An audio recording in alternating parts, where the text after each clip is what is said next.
Gang, welcome to Friday Night Nitro. Now I'm gonna wait till some of you come join the stream here today. We have a special unveiling of, I would say, probably the most significant and relevant Nitro in the world. And it's in this box, guys.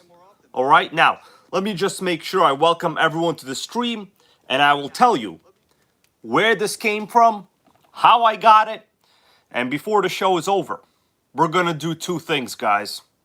We're gonna make coffee and open up the Nitro motor.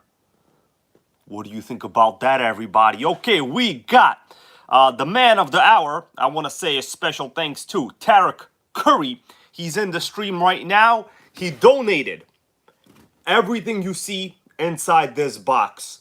Now, I know the picture in the thumbnail is not the Nitro MT, right? But I mean, come on. It's a great looking box, okay? He shipped it in this box. Right, so special thanks once again to Tarek Curry. He donated the Nitro that's in here. I will unbox it in a little bit.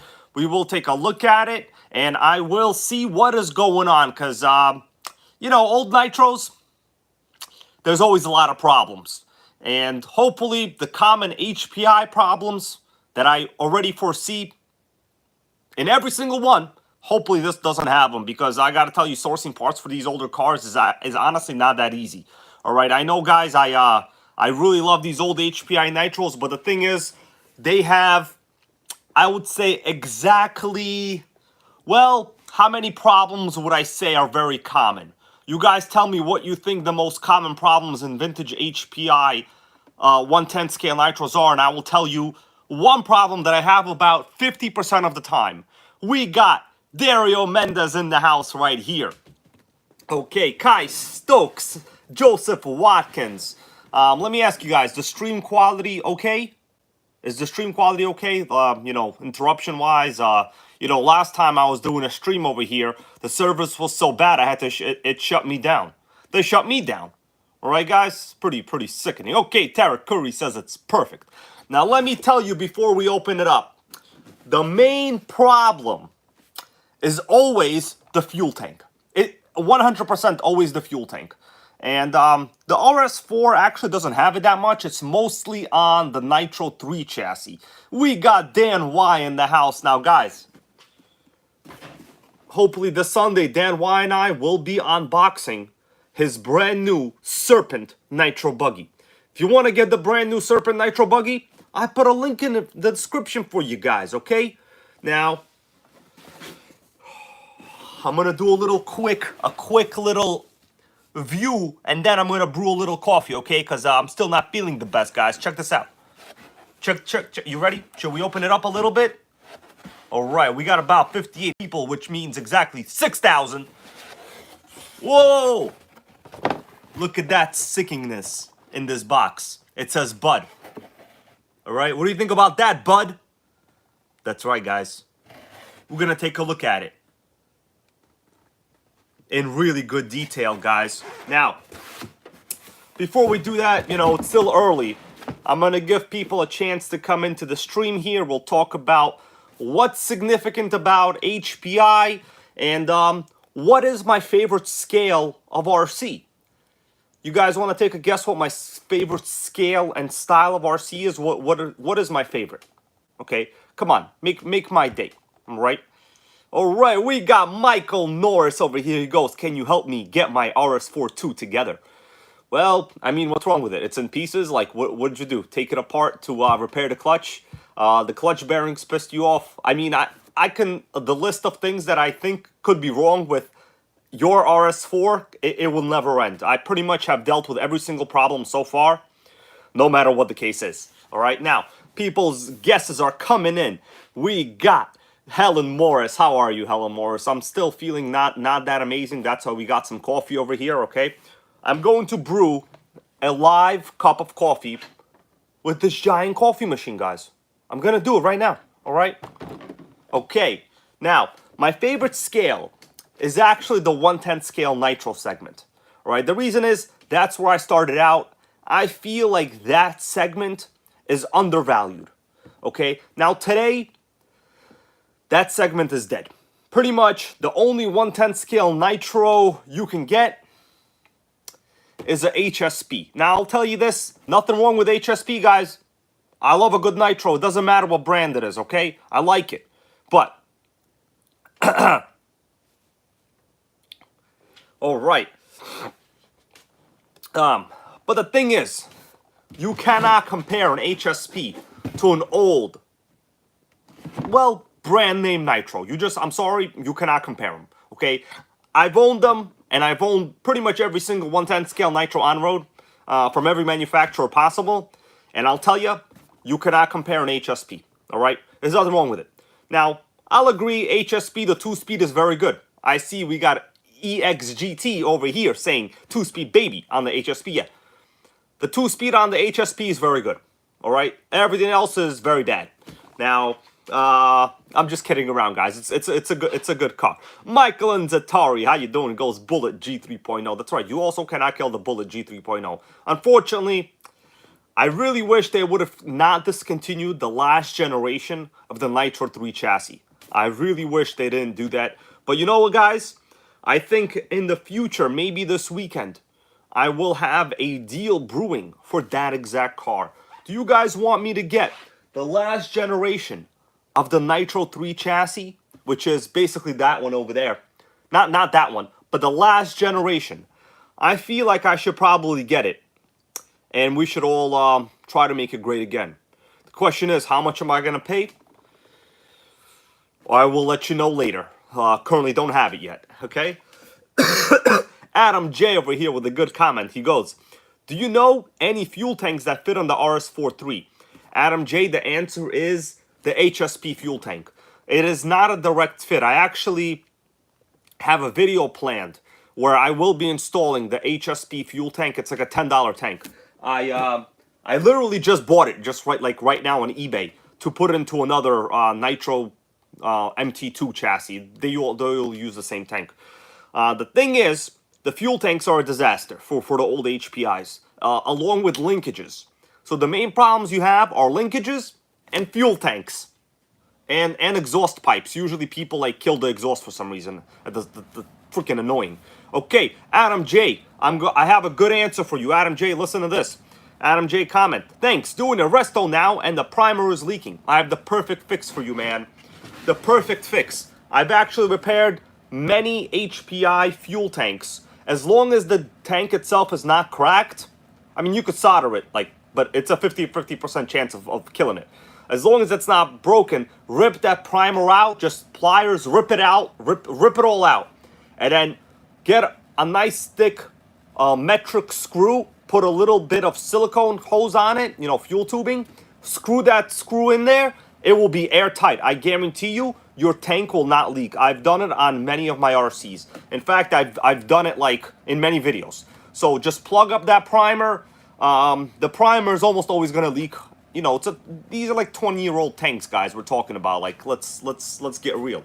Anyway, this is what we got in the box. All right, now for a little bit, why don't I take this out? We'll do a look around on the chassis, and then I will brew some coffee because, guys, my throat still hurts. Okay, I don't feel too good. I was COVID. Okay, all right. Now. You know what? Honestly, I think this box, the Nitro MT box, is worth talking about. If we have time, we'll talk about it too. And it's actually interesting that this is the box that came in. We'll talk about that in a little bit. Let me take this out. Well, guys, what do you think about that? Once again, for those of you just coming into the stream here, this was donated by a very dedicated member of the NitroGang. He's in the stream right now. Tarek Curry, donated this to me. He shipped it, and now we are all, well, looking at it. But I'm gonna make it great again. No matter what, this thing is gonna be a runner. Now, I know some details, some history about this particular chassis. The body, this is obviously not original. I checked. The Chevy Monte Carlo body was never included in the early RS4 or the RS4 2. All right, so don't worry about the body. The body has seen far better days. Far better days. But you know what? Whatever. It's protection. It's actually not too bad. I gotta say, it looks like they tried to make like some kind of reflective looking depth lights over here, but there are no LEDs in the lights. So there's no cutouts, there's nothing. It's basically just a cool looking body. Now I did wash it and I put some WD-40 on it. It was much worse when I got it, but that's no big deal. The cutouts look very good. So they're square. There's no rips other than like a lot of, you know, curb impact over here in the front. Not the end of the world. The body posts are not broken. So even like these basics like this that I'm mentioning, body posts are a big priority on a vintage Nitro like this. Now, I will take the body off. We will look at the engine in a little bit, okay? Now, we also have the original HPI radio. I got a question for you guys. Have you seen this old TX1 radio? Now, usually the RS4 2 comes with the TX2. You know what? I'm going to show it to you in a little bit. This radio is actually kind of interesting. I bet you're asking yourself, where is the antenna? Well, did you guys ask yourself, where is the antenna? Okay, so we have a little slider over here. Check this out. The antenna is hidden under a slider. It actually took me a while to find it, all right? Because on the regular, well, other versions of these radios, the antenna is exposed, right? So the radio is actually one of the interesting things about this chassis, believe it or not. At first I was like, man, who cares about that? But you know, we're gonna take a look at it as well. All right, let me go to some of these comments over here. Shoestring Racer goes, by the way, hybrid, you gotta burn another RC Car Action magazine on the grill. You know, the last magazine, they did have a vintage RS4 in it. So I have stopped being an asshole to them. Okay, I have stopped burning them because I think they're trying to put nitros in them. You know, I wrote a couple of the articles previously myself, but lately I just don't have any time for that.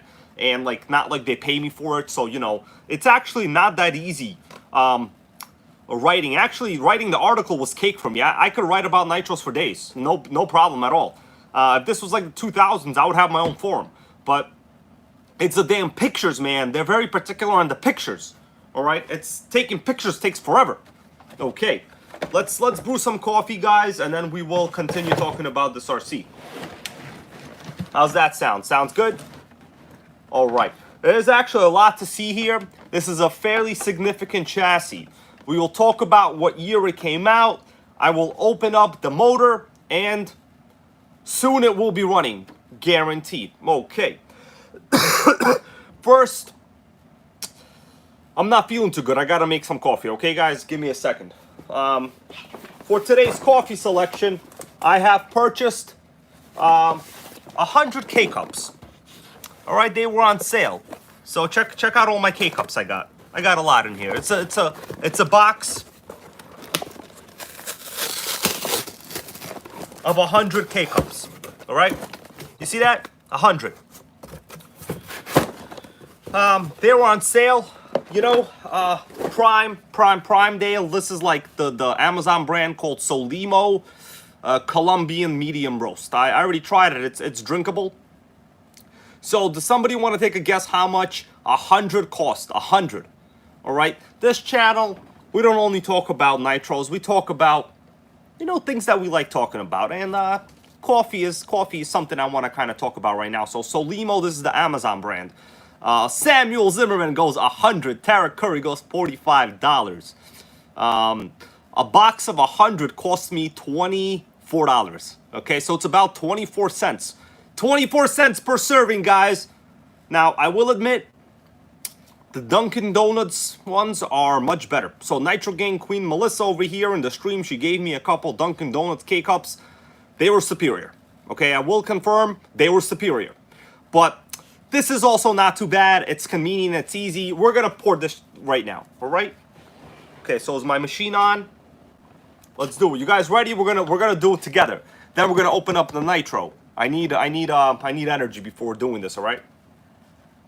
Okay. So we're gonna open her up. Got my spoon in there, you know, golden spoon, straight from Trump, okay? We're gonna open it up. This is Colombian, it's like a medium roast. Stick it in there. Ba-boom. We got ourselves a nice cup over here. We're gonna brew it. We're gonna brew the medium size one. Okay, so this is 8 ounce.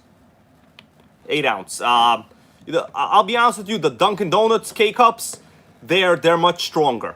But it's possible they roast their coffee more. I don't know, you know. I'm not a coffee connoisseur. I just want to burn nitro, have some energy to talk about it. I'm not feeling too good today. Okay, guys. You know, who's gonna brew coffee live during a video? Nobody's gonna do that, guys. Oh man, Terra Curvin here. You should try new medium roast with the vanilla. Yeah. Unfortunately, the vanilla ones are never on sale. This one is extremely cheap. It brews okay. Like right now, I can't taste anything anyway. Right? You see what I'm eating right now? I can't taste nothing, guys. I had Popeye's chicken yesterday. Couldn't even taste the chicken. All right. Oh, Newman's. I can't even taste the goldfish, bro. Can't even taste it. Sickening. All right, let's brew some coffee. It's not a giant portion, but, you know, cheer us up a little bit, right? Then we'll discuss the nitro over here.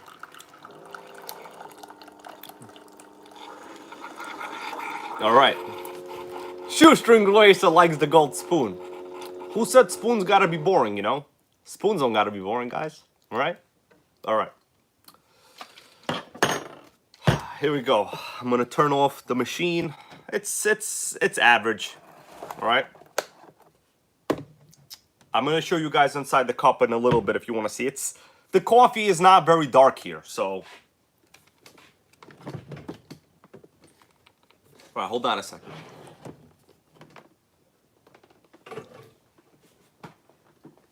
All right, machine's off the table. I mean, what's there to see? It's freaking coffee, okay? Like, look, it's not the darkest coffee like you could ever have. It's all right. All right, what do you guys think about that? It's all right. All right. I'm gonna put some creamer in it. I'll drink it, and we'll Dan goes flavored. No, this is just regular Colombian coffee. We got French vanilla creamer to flavor it. We got a comment here. Did I hear about the new HPI? I think you're referring to that Vorza they're talking about. I mean, to be honest with you, the Vorza name has been out for a long time. It's just like the Buggy, the Truggy, and who cares, you know? It's drinkable. I will say it's drinkable. I need a little more creamer, okay?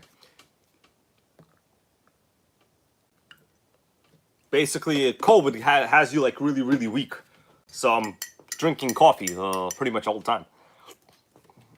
Okay. Tara Curry goes, HPI needs to come up with re-releases. I agree. And I've been saying for a very long time, I want HPI to make a 1/10 scale nitro, or at least a super nitro. Like, but they keep making things that like already exist. Like, guys, the new HPI Vorza, it's basically the trophy truggy. Give me a break. Come on. We're gonna open this up and I'll show, oh, by the way, this has a boost bottle. Yep, do you see like through the back of the window over there?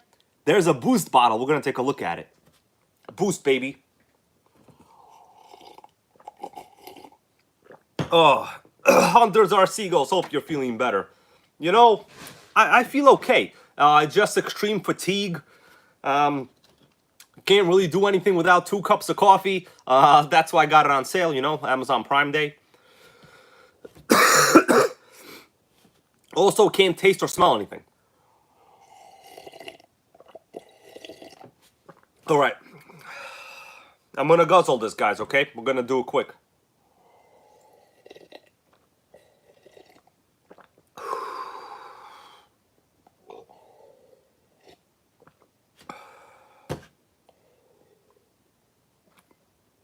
Done.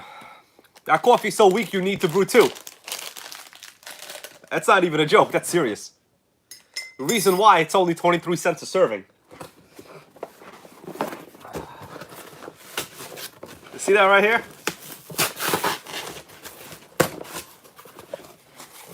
It's a whole box of K-Cups, guys. Whole box. Terrible though. I mean, I will give it the fact that I have not thrown up from it. Okay, no food poisoning or throw up has been demonstrated. So based on that, it's a solid okay. Okay, let's see who we got over here in the stream. Lifetime supply goes RC. Pretty much, man. Pretty much. It's a giant fly flying around over here, man. Okay, I think it's time to should we unbody it? I think we're going to unbody it. It's about time. Okay. What I'm going to do, I'm going to take the body off and then I'll move the camera slowly a little bit for us to see. We'll do a chassis inspection and overview, and then, I mean, I'll tell you the condition that it's in.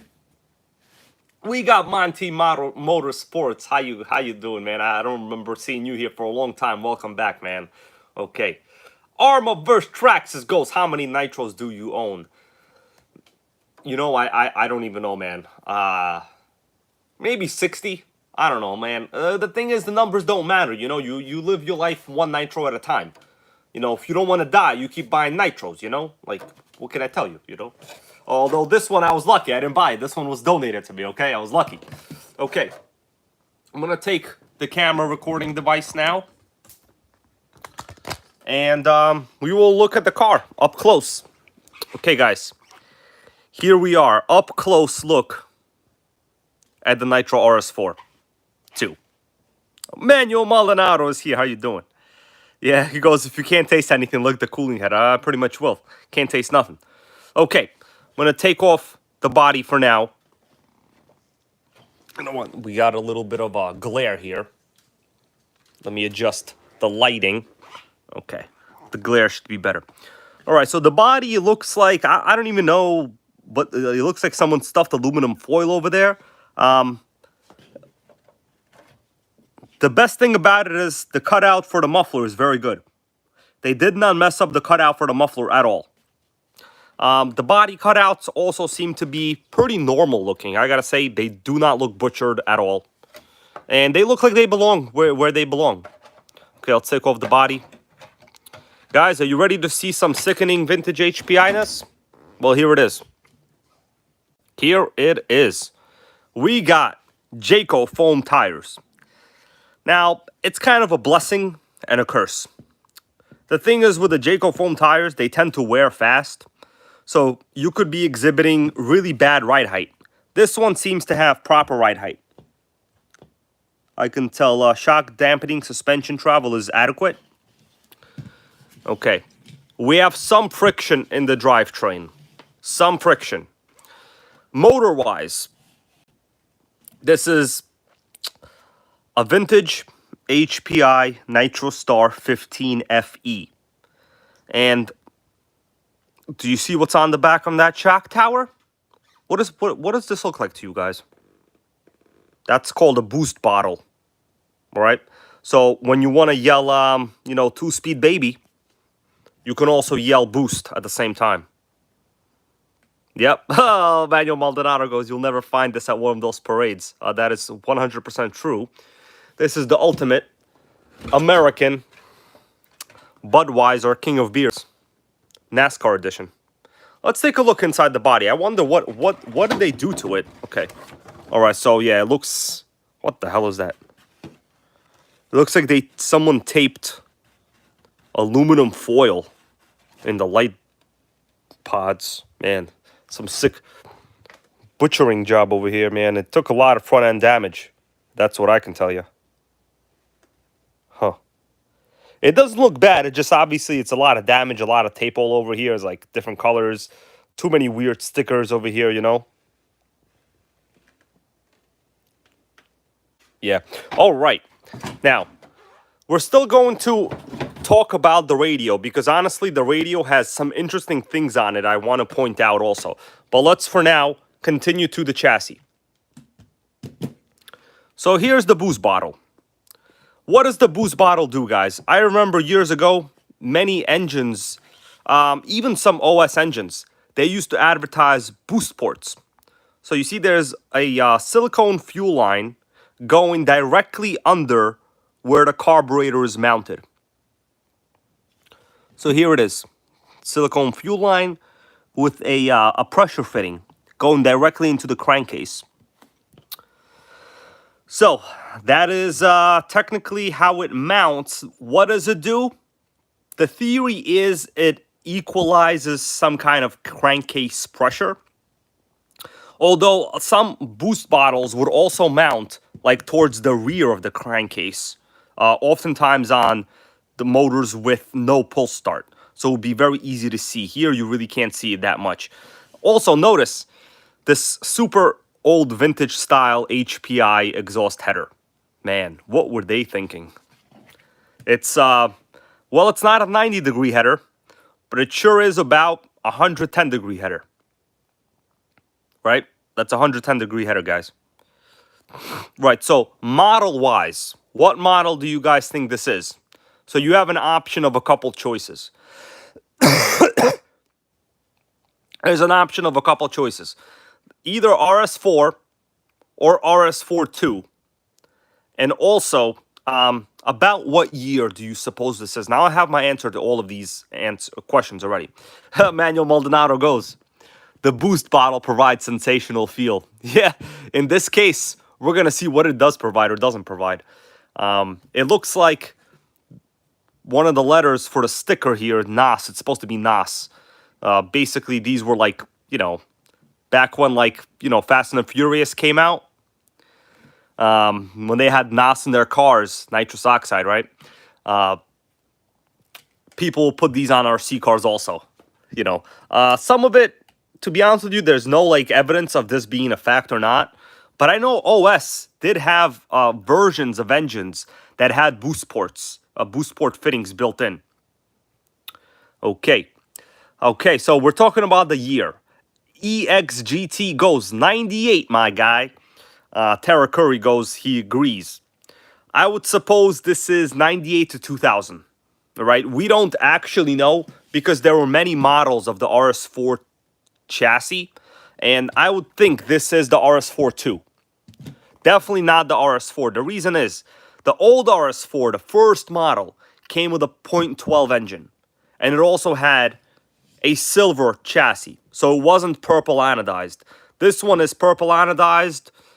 Started with the RS4 too. There were also many models of the RS4 chassis. There was the RS4 Racer, there was the RTR model later on, the RS4. So it's kind of hard to really determine. Since we don't have the original box and we don't have the original body, I cannot 100% tell you what exactly it is. Oh, take a look at this battery pack over here. This battery pack has disintegrated. Super sickening. Dan Davidson, how you doing? Goes, if boost worked, they would still be around. I totally agree. Yeah, this stuff is a gimmick. It doesn't do anything. Now, it's possible that in some performance high-end engines, maybe this did have some benefit in, like, you know, larger displacement, high RPM motors, where you needed to equalize combustion chamber pressure, you know, in between where the carb is and towards the rear. But in an engine like this, it's pretty much useless. I can see someone looks like they made their own gasket. That green gasket is definitely not an original gasket of any kind that I have ever seen. Right, so it looks like probably someone thought they were going to go 0 to 100 real quick in this. Then they realized they should have gotten the 2-speed, baby. Okay? All right? Either way, 1 speed is all you need. And the gears in this one, they're not stripped. Turnbuckles. Let's talk about the turnbuckles. These are pretty good turnbuckles. So I see upgraded turnbuckles all the way around. Nice fittings. I'm pretty sure these are RPM parts. This looks like RPM plastics to me. You guys agree? Uh-oh. I've just stumbled upon something that will make this undrivable. Could anybody guess what it is already? What have I stumbled upon that I'm looking at right now in the middle of the screen that will make this particular chassis undrivable right now. Not the battery pack. Not the battery pack. Although it's damaged, we can replace it, okay? So the battery pack is bad. We're going to remove all this. We're going to do it right now. Stang 50 with the right answer. Stang 50 goes servo horn. This is not the original servo horn. Now, it's good that it's got a Futaba servo. The problem is, this is a rotary carb. These linkages are very important. Michael and Zatora goes no air filter. That is the least of the problem here. So, if you notice, this is not the original servo horn. In fact, you know what? I have another RS4 too. Should I get it to show you guys what it should look like? Give me a second. Give me a second. I have another RS4 too that I could bring right now to show you guys what the linkage should look like, because even though that seems okay, I'm going to tell you right now, if you were to drive it the way it is right now, you would have no brakes. And in fact, I already see a whole bunch of incorrect assembly on the entire throttle brake linkage setup. All right, so let me go get another RS4 and I'll show you guys what it should actually look like, because without seeing it in person, it's kind of hard to understand what I'm talking about. All right, let me be right back.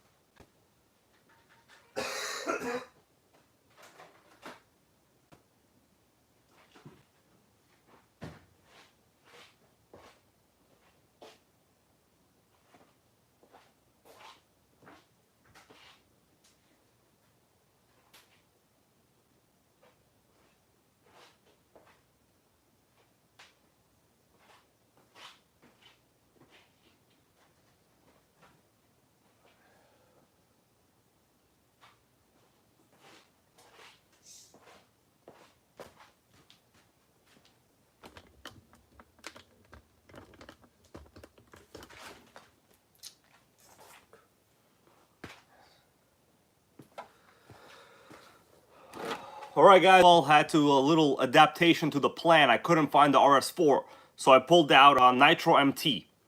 This is, you know, I'm not sure if anyone's even seen this on my channel, but it's a Nitro MT, trust me, with a JATO body. So if you drill holes in a JATO body, the JATO body does actually fit on the Nitro MT. Now, let me show you what a rotary linkage should look like. Man, I couldn't find the freaking RS4. Where was it? Somebody... Where'd I put it? Okay, let me see. This is a Serpent. That's not a RS4. That's a Velocity of Beast. All my HPIs are not in this area. I keep all my HPIs in a separate location. All right, just in case. All right, so let me show you.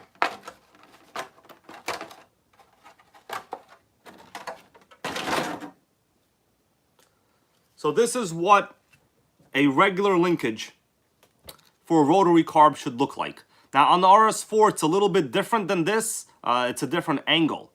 But you could see the servo horn. It's kind of tough to see. But there is an integrated spring on that servo horn. Without that spring, you will not have any breakthrough. So what happens is the rotary carb will just close and that's it. The servo will not move anymore. You need some flexibility. That's why this style linkage is actually very, very important. Now, I've ran into this problem about 85% in all my used HPIs. And can't find any of these parts on eBay. They're like impossible to find. So that is one of the main issues with restoring a vintage HPI. The damn servo linkages, all right? That's the problem. Now, on the steering servo, it really doesn't matter because you could just go with like a straight linkage, you know, just don't slam into anything. But on the throttle linkage, if you want your brakes to work, you need a proper linkage. That's the problem. Speed Freak goes, yeah, those horns are impossible to find. Yeah. All right. Now, Cyclone RC, how you doing? Okay, guys. So that's the problem with that I see so far.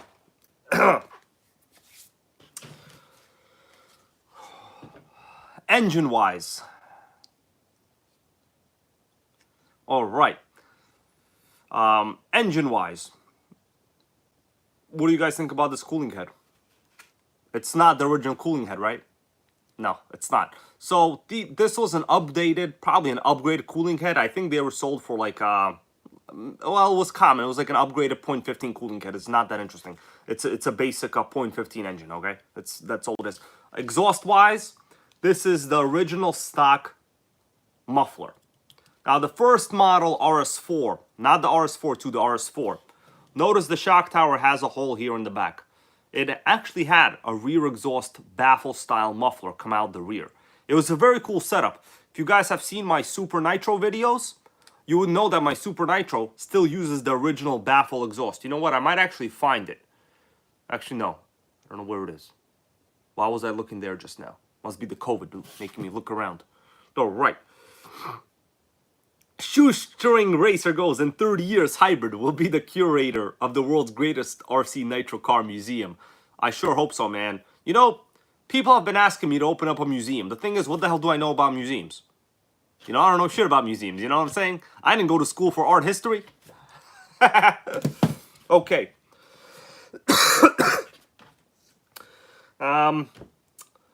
What else can we do with this? Should we see whether the motor is seized? Okay. Okay. All right.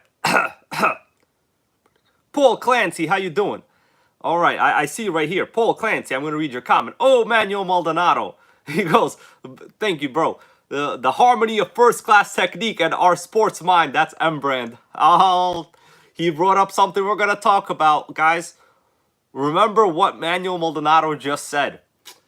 It has to do with some epic marketing from HPI. Okay, actually, the other day when I was looking over this chassis, I took a picture of the radio. I want to show you right now. I took a picture of the radio, and the reason I talked about this radio before, I took a picture of this. I'm going to show you right now up close. You guys can't see it yet. And I sent it to Manuel Maldonado as a joke, right? Because, you know, we talk about RC all the time. That's kind of like what we do. All right. I'm going to show you what he's talking about. Hold on, wait for it. You're going to laugh. Okay, get ready. You know what? Let me pull out another radio from this generation, and we'll talk about both of them. That's going to be interesting.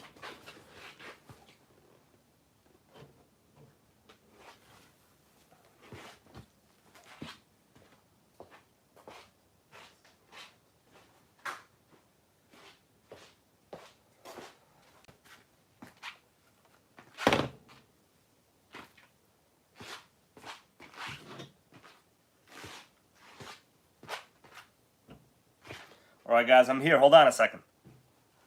This is going to be... This element here actually kind of blew me away when I first saw it. I've never seen anything like it in my life. Get ready. If you like weird RC history factoids, this is going to be one of them. All right. I have two original HPI radios. I'm going to do a zoom in a little, okay? Just wait for it. We got 91 people watching now. Thank you guys for being here. Oh, Derek's Garage is here. Goes. He's been working on the body for the Nitro TC3. Make that Nitro great again, bro. So, this is the first ever HPI radio that was included with one of the RTRs. I'm not sure if this is from this chassis or not. Now, almost all of us that have been in this hobby since the 2000s are familiar with this style radio. This is the TX2 Airtronics.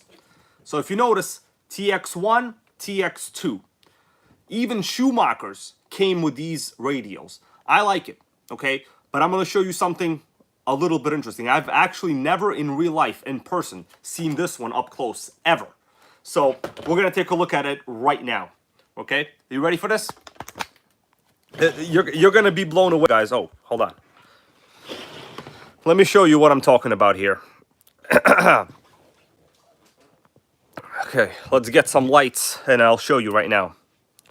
Okay, we're looking at the original HPI radio. Read what it says over here, the TXT1.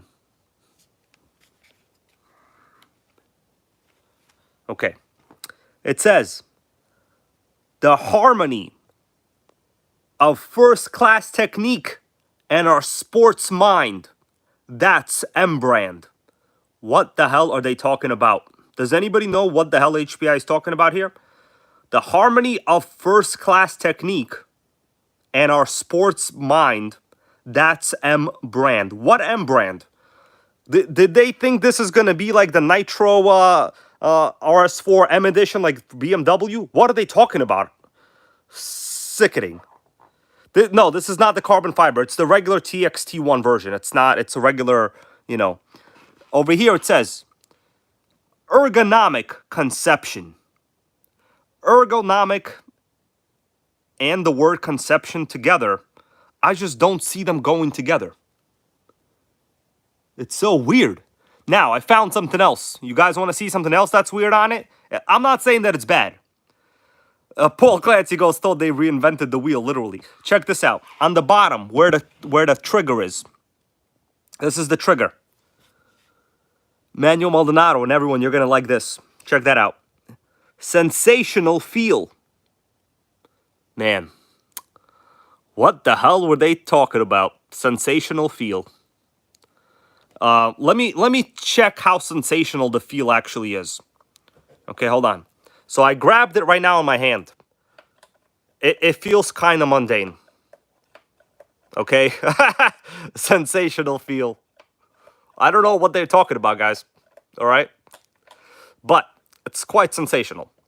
Now, then I was like, oh man, where is the antenna? Because as you guys can tell, the newer version of the radio here, let me adjust some of this. Hold on, my dudes. The newer version of the radio, the TXT2, a lot of cars came with this. You know what, guys? I still use it. This is actually from my Micro RS4, the brushless model, the really fast one. TXT1 and TXT2. It doesn't say M brand, no sensational feels, but it does say ergonomic conception still. All right. Now, what about the trigger? The trigger here actually feels really good. Another obvious thing, does anybody else see something different between these two radios, one from far away? You know, I'm not saying that, hey, run these radios. This is just like vintage Nitro history stuff, you know? I'm not saying it's the best. I'm not saying it's the worst. It's interesting. You know, in my opinion, at least. All right. Shoestring Racer goes, remember when two people were on the same frequency? Yeah, bro, I remember that exactly well. I was one of those people. You get a runaway for like, you know, a good 5 seconds until you yell at somebody. And then you go retrieve your car after it hit a wall, you know, or a curb. It was quite common. Now, notice the antenna on this one. It's obvious, like, you know, it's a AM radio. It's an antenna. On this one, antenna door on top, go Speed Freak. Yes, actually, when I first opened this up, like from the box, I was like, damn, where's the damn antenna? Now, luckily for me, I don't throw out my old radios. So I had spare antennas. But I just found it so, like, watch this. Nope, got a slider open. Hold on. Check that out. It has an antenna slider. And the antenna simply just goes up. I mean, it's kind of genius, guys. That's kind of genius. I didn't even know about that. Also, in terms of functionality, well, you got, you know, the LED light over here. Let's turn it on. Oh, hold on. There's no batteries in there. What am I doing? Well, that was dumb. Okay. Anyways, once again, the harmony of first-class technique and our sports mind, that's M brand. I still do not know what that means. Nobody knows. Okay, so on the top, we got dual rate. We got dual rate and we got steering trim. Now, one of the main things I really loved about the TX2 radio, you know what it was? Throttle trim. It's this. New Traxxas radios, they don't have dedicated throttle trim. You really need a proper throttle trim, guys. Now, I'll be honest with you, endpoints are not as important as throttle trim for a radio. Dual rate, I honestly don't care about dual rate at all. I wish they would even get rid of it. Like, nobody cares about dual rate. Steering trim is a priority and throttle trim is a priority. If possible, endpoints is also good, but dual rate don't care about at all. I care about dual rates less than I do about, well, I was gonna say Zimbabwe, but actually I do care about Zimbabwe. You know, we should care about all countries in the world, right? They could experience hardships as well. So that's not very nice of me to say. Zimbabwe, I hope you're doing great. Anyways, now, there's a toggle over here on the bottom. What do you guys think this is? I moved it. It does move. I don't know what that is. It does actually spin. There's no label here. Yeah. Samuel Zimmerman goes Zimbabwe. Why? You know why? Because I watch a lot of educational television shows. I was actually just watching Dangerous Roads in Nepal. Okay. Other than RC, I basically just watched educational TV shows and Mr. Bean. The question is, what the hell is this? There's no label. It does actually move. But I don't know what that is. The rest of the things here are not functional. There's nothing there. Trigger tension. Huh. Let's see. Okay, so I'm going to press the trigger. And I will move this all the way to the right. It feels exactly the same. I'm going to move it all the way to the left now. Okay, it doesn't move anymore. Feels exactly the same. That's not trigger tension. What the hell is that? Sensational feel knob. Ha ha! Goes Manuel Maldonado. Must be. Mighty Mike goes, that is the throttle trim. You know what? I hope so, but like, why would they put it there? It doesn't make any sense. Anyways, that's the radio. Just a little overview of the radio. You know, I thought the hideaway antenna was a little bit fun. Now, it doesn't mean I'm going to run this radio, guys. Okay, don't think I'm saying that. Like, I'm not saying that. On the back, there's really nothing to see here. It's just freaking sensational feel radio. Okay, what does that say? It says for car and for boat. Well, that makes sense. Okay, sensational. That is very sensational over here. All right, this is honestly a good quality radio. Right, the TX2. Also for car and for boat. They used to call this the Blazer. Some were called the Blazer Sport. I still use them for like my old vintage Nitros. All right, let's put this away. Oh man, sickening. Being sick with COVID sucks, guys. Let's take a look at the chassis again. So if I were to make a list, the list would never end. All right, so we've already determined the linkage is incorrect. This is supposed to have a servo. A spring-loaded servo saver mechanism. Now you can make one that uses kind of like a slide carb linkage. I have done it before, and I might have to do it on this case. In this case, somebody else know what's weird with the brake cam rod? The brake cam. Look at the brake cam. Do you see that it's bent? So this linkage is supposed to be 100% straight like this. It's supposed to be a straight rod. The reason someone bent it is because obviously there's no way that the servo linkage will ever work. It'll work, but it'll basically stress your throttle linkage so much that it won't do anything. Okay? So that's the main issue. We got boost bottles that do nothing. Belts look okay. We have some tension, but that's because the brake linkage is completely messed up. All right, guys. So I think what we got a request here to fire it up. The problem is, check this out. 100% seized. It's seized like the economy of Burkina Faso if it doesn't export coffee beans, okay?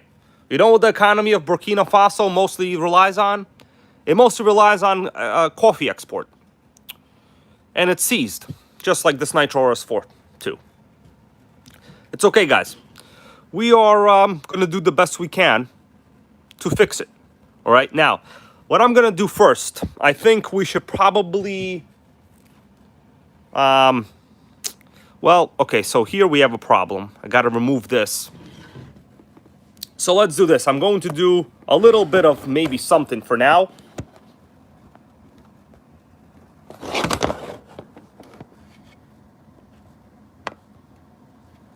Okay.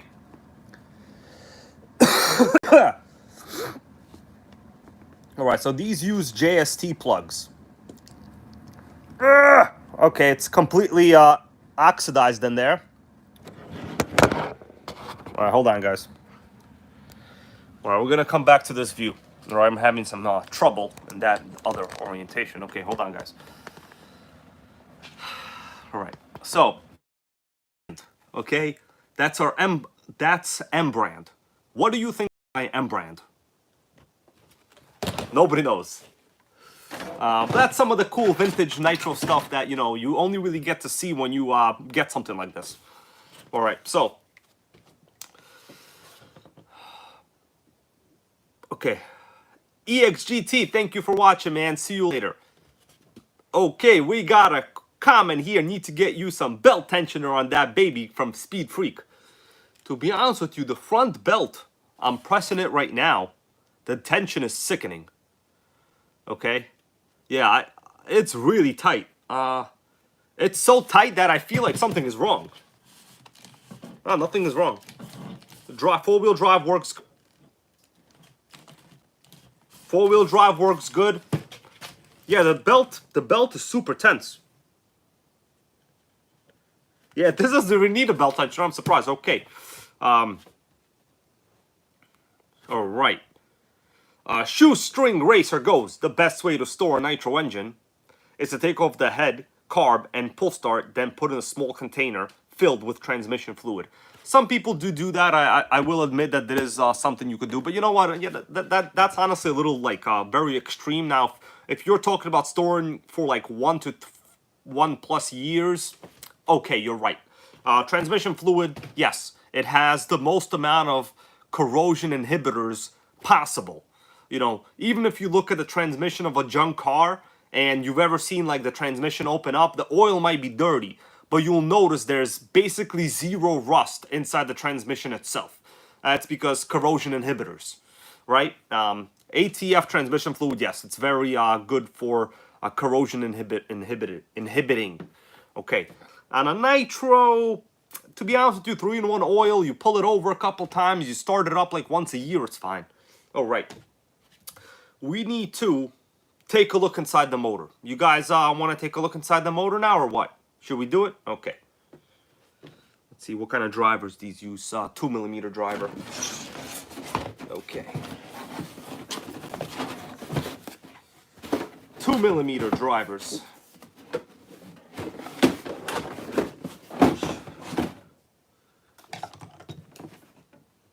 Here we go. All right. Yeah, Mighty Mike goes, he uses ATF for afterburner oil. Yeah, plenty of people have been doing it for a long time. I've heard that like for decades now. There's nothing wrong with it, but I just don't know why you would unless like you have a lot of it left over, Oh, we got Oscar Aquendo. I recently just saw a video Oscar Aquendo posted in the NitroGang Facebook group, guys. He was running off the Twin Titan that I helped work on. Well, more like brought back from the dead. He figured out the problem with the fuel tank pressure. The fuel tank was bad. I wasn't going to fix that because, like, it's not mine. Plus, like, getting parts for that car is not easy. But I heard the first time ever the 2-speed shift on that Often Twin Titan. It was exciting, okay? I fixed it, I repaired it, I tuned it to a degree. But I never hit the 2-speed because, it's not mine. All right, I'm going to... We got to take a look inside the engine. We know that it's 100% seized. The question is the piston at the bottom, in the middle, or at top dead center? Why don't we all place our bets right now? Okay, Monte Motorsports goes Marvel Mystery Oil. Yes, that is very, very good. I did some research like long ago. I used to drive like a Ford Taurus, right? Ford Taurus, piece of crap, especially the one I had. But we all have a Ford Taurus in our lifetime, one time or another. Some of us have 3. I had 2 of them. Sometimes life hits you with a not bad luck stick, and you get 4 Tauruses as your cars. That was me. So I try to improve fuel economy, clean the injectors. I would put like, you know, Marvel Mystery Oil through the fuel tank. It did nothing. It was a waste of time. Okay, modern fuel is very good. It didn't do shit. Okay, let's open up the motor now, guys. Anyways, all right.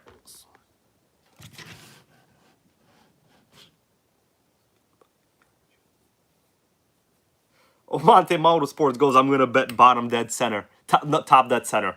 We're gonna see right now, man. But so far, it's usually never good. Based on my, you know, experiences with all other RCs. It's pretty much 100%. They try to kill everything. All right, but it's all right, guys. Oh, we got Nick Demers. Oh, the $10. Thank you, bro. It goes, NitroGang just picked up an Offna Hyper 10 Pirate new in box and a 04 Nitro TC3 new in box for 200. Wow. Dude, new in box, those cars are like expensive, you know? It's rare that you get cars like that. Offna Hyper 10 Pirate. That's like a serious, I always come across that in my old RC magazines, actually. And 04 Nitro TC3, man, sickening. You gotta watch my TC3 videos. I don't know how long you've been on this channel, man, but you gotta watch my TC3 videos. I love them. They're one of my favorite Nitros. But the 2-speed clutch on them is a little bit weird. There's like freaking two different set screws for the Nitro TC3 2-speed clutch that you have to adjust exactly the same, or else the 2-speed won't engage. Sickening. All right. Now let's continue with this. All right, we're going to open up the motor. We'll see what's going on. So this is an aftermarket cooling head on this model. All right, people saying pretty much, hey, Mr. Hana, how you doing? Not a lot of good things. Probably that's the case.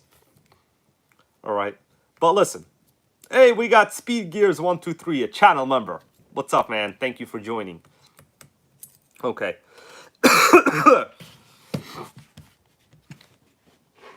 All right, guys, it's time to open her up. I don't know what's gonna happen. Well, I mean, I do know what's gonna happen. We're gonna open it up and we're gonna see inside the motor. You know, it's not that interesting, really. Let's go. All right. Well, the head came off. All right. Well, there it is.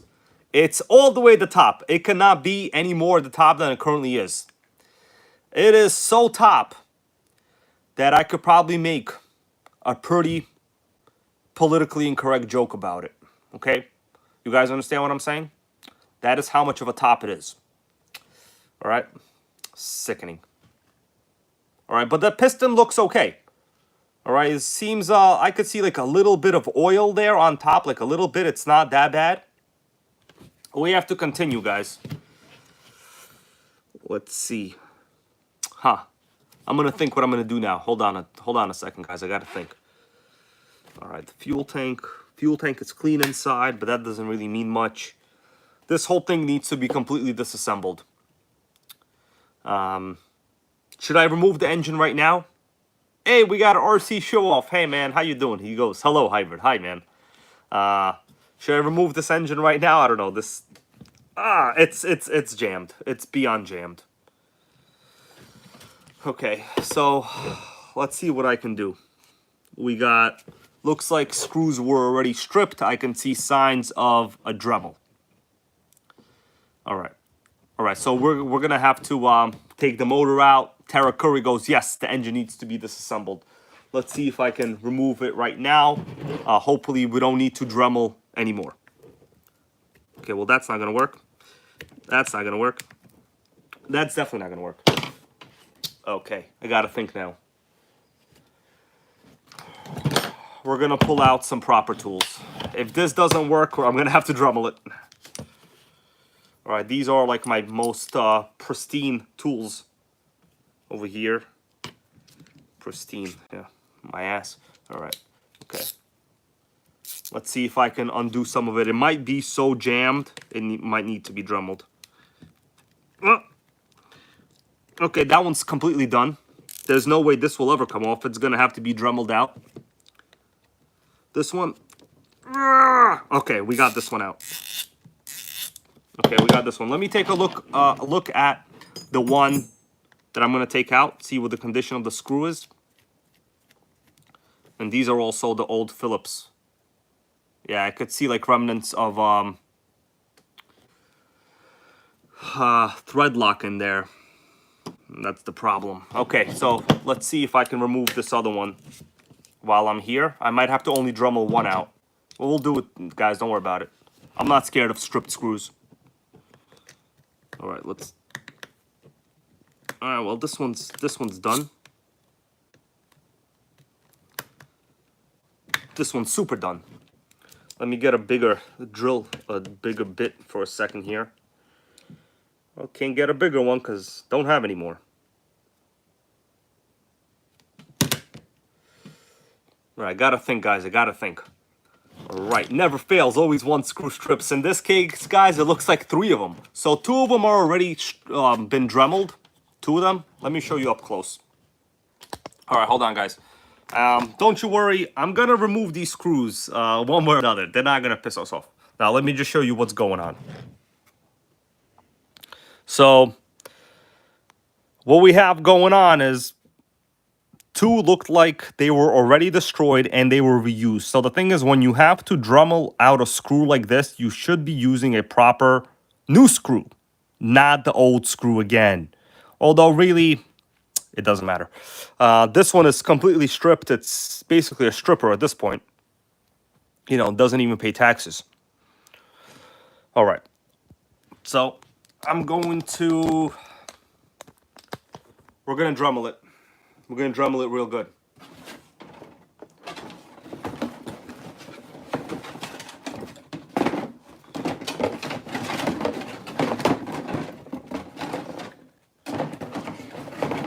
Hold on a second, guys. 3, we gotta Dremel 3 out. I don't know if I could do 3 at a time. Okay. Ender 3 Pro, how you doing? It goes NitroGang. That's a reference to the 3D printer. I actually gotta get into the 3D printer gang myself. Well, let me go get a proper screwdriver, and then we're gonna Dremel this out right now on video, see whether I can do it.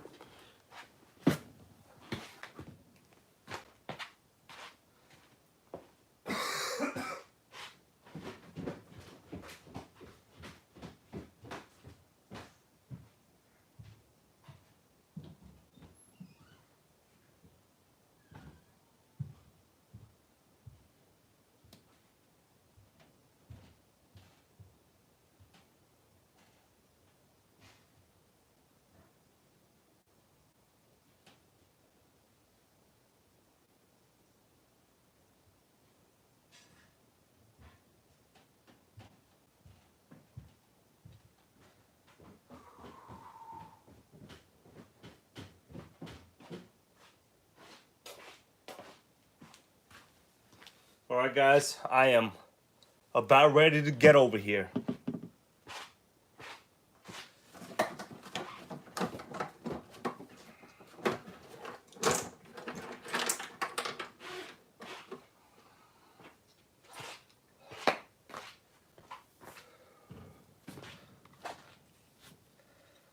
All right. Gotta wear safety glasses, right? What do you think about that? Can barely see shit in them right now, but it's okay. All right, I'm gonna try to just unscrew it a little bit before I do that again. No, it's done. How the hell am I gonna Dremel ones that look like they've already been Dremeled? Hold on, guys. So these 2, they already have grooves in them. Like, they're already basically halfway destroyed. How the hell am I gonna... There's not enough... All right, Earl Moorhead, how you doing? Best tool in the RC game, Dremel. You're gonna see some crazy shit right now. Well, it's not crazy, really. Pretty much basic stuff. Okay, let me see these 2 that look like they've already been... Okay, I got one. I got one of them that was already halfway Dremeled. All right, I'm gonna undo this one, okay, guys? So that way we can at least do 2, maybe. Oh, man. Also, the person that cut these grooves, they're not even properly cut. They're not even in the center of the screw. This one is not gonna come out.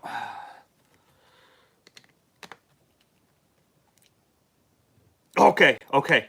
We got the other bad one. That means we only have one left. That's good news.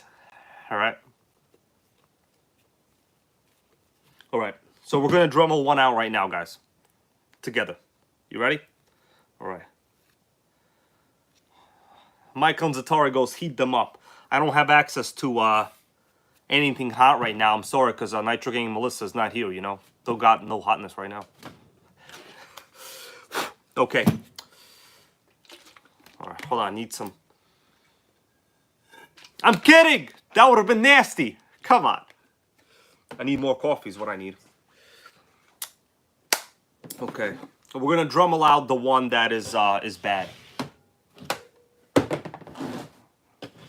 I'm going to protect my computer to the side. All right, let's put away some of my tools. I have a cleaner workspace. Okay, guys, what do you think is going to happen? All right.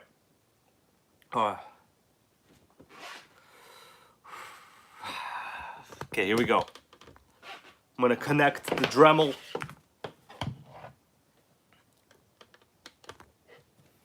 Well, I still feel terrible, guys. I'm sweating balls over here. I just took like anti, you know, sweat shit. What is it called? Advil. I mean Tylenol. Okay. All right, so it's really not good to be Dremeling with the motor exposed, but like we got no choice. I already did this, right? I didn't expect this to happen. All right. Okay, guys. So we really just have one screw here that is not good. It's this one. I'm gonna go sideways. All right, guys, are we ready? You should be able to see okay. You let me know if you can't see. I'm wearing eye protection. These glasses are actually from Express. They were on sale. Nobody wanted them. And I still don't want them. All right, here we go, everybody. We're gonna Dremel this one out. Oh man, it's my cutoff. This is my last cutoff wheel. If I break it, it's gonna be over. I better not break this one.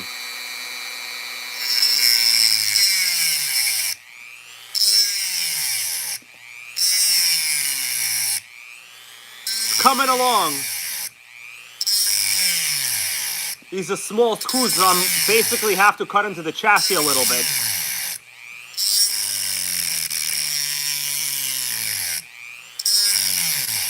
That's all right.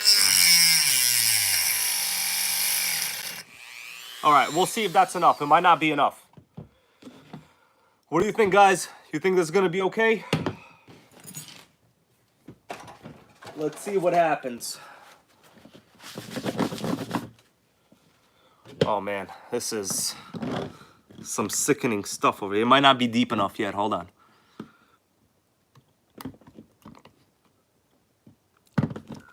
We got it. We got it. That's all it needed. That's good. Good work. Good work, NitroGang. Easy. Actually, today someone posted in the Facebook group how you get like stuck screws out of the cooling head. I said just to drill them out. But then I think someone deleted my response, but whatever. Here we go. The motor should be free now. Let me put away my Dremel.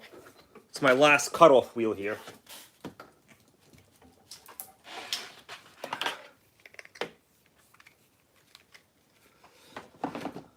All right, guys.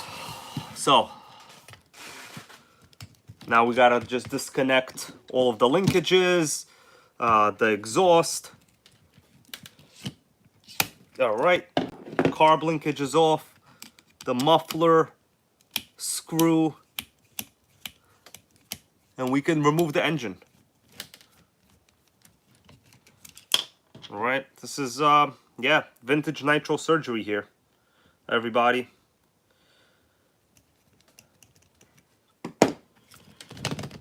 Okay, fuel line, the boost bottle over here. I'm gonna break this zip tie. Okay, there's another, looks like a clasp. Okay, so the boost bottle is also held in the back here with a screw. Man. To be honest with you, we will have to see whether this boost bottle does anything when I repair this. But I can almost guarantee you it's going to do nothing. You know what? I don't think I have to unscrew this. I could just probably slide it out. Ah, no, you can't. This is like the design that has to be unscrewed. Ah, this is annoying. Over here. Okay, guys. Yeah. Earl Moorhead goes, one screw can screw you for sure. Hell yeah. You know, not the end of the world really, but yeah, you're right. Okay, here we go. I'm not going to remove the rest. The boost bottle just came out. It had like a little bracket right here. Okay. Oh, we got Green Bear. How are you? Okay. That's it. The motor is out, guys. Get out of here. Okay. We're going to remove, you know, I'll remove this, yeah. Here we go. That's it. We got one vintage HPI Nitro motor. Right in my hands. Sickening. Clutch bell spins. I wonder what kind of clutch is in this. Should we take a look? Maybe we'll take a look. Oh man, that is some dirt over there. But it's okay, guys. This is all fixable, in my opinion. Probably. All right. Let's come back to me over here and take this off. All right. Dremeling went good. Nothing bad happened. So the motor, 100% seized. Nothing. That's all right. That's no big deal.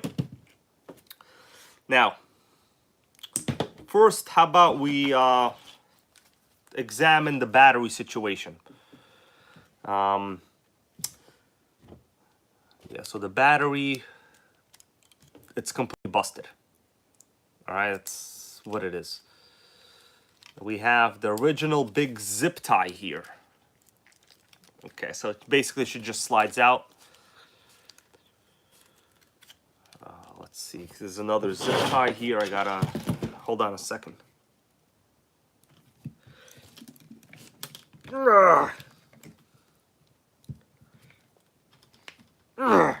That's not gonna work. I don't have my wire cutters right now. So I'm going to rip this apart.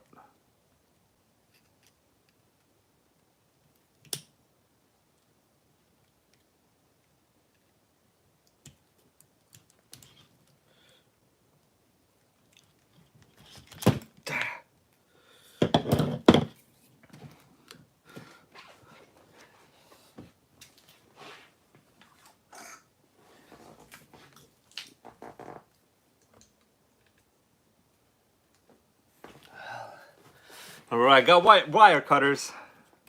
Should have just done that in the first place. Here we go. Okay, let me see what's going on here. Okay. Oh man. So, someone want to take a guess what the good date, what the battery date is on this? So, depending when I pull these batteries out, the date is usually 10 years before. I would assume that's the last time this thing was run. Take a guess. I'm going to show you right now.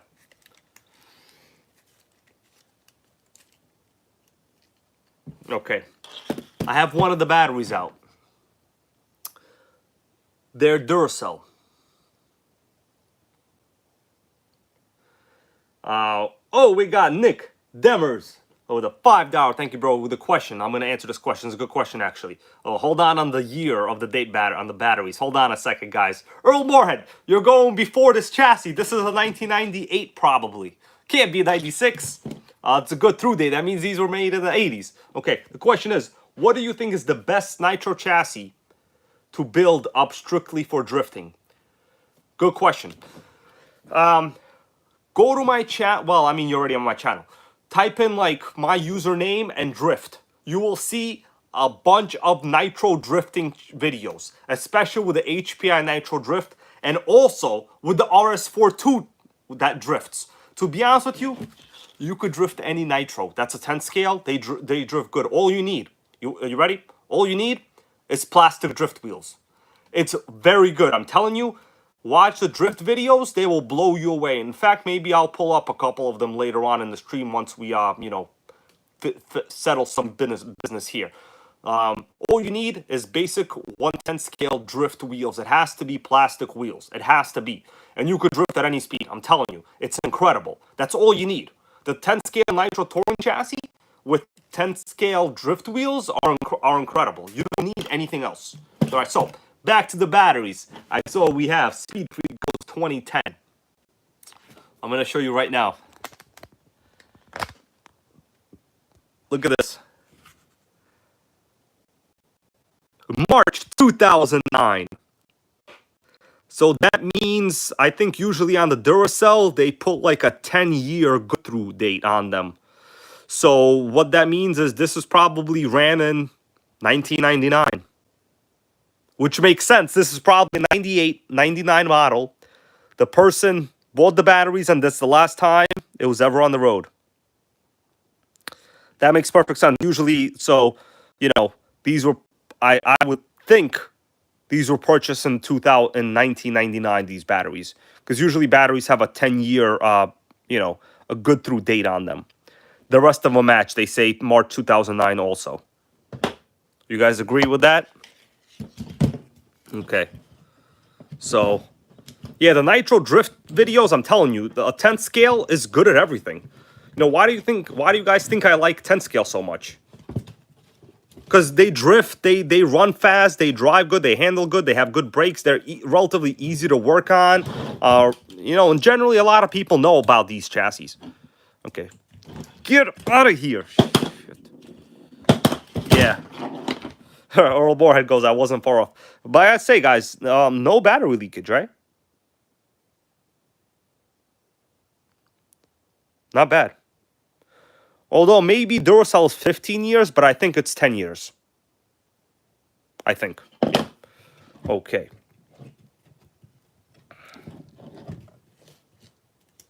Okay, so we will need a new AA holder. That's no big deal. I could easily just get that. That's nothing. Batteries in these chassis are secured with like this giant zip tie. All right, guys.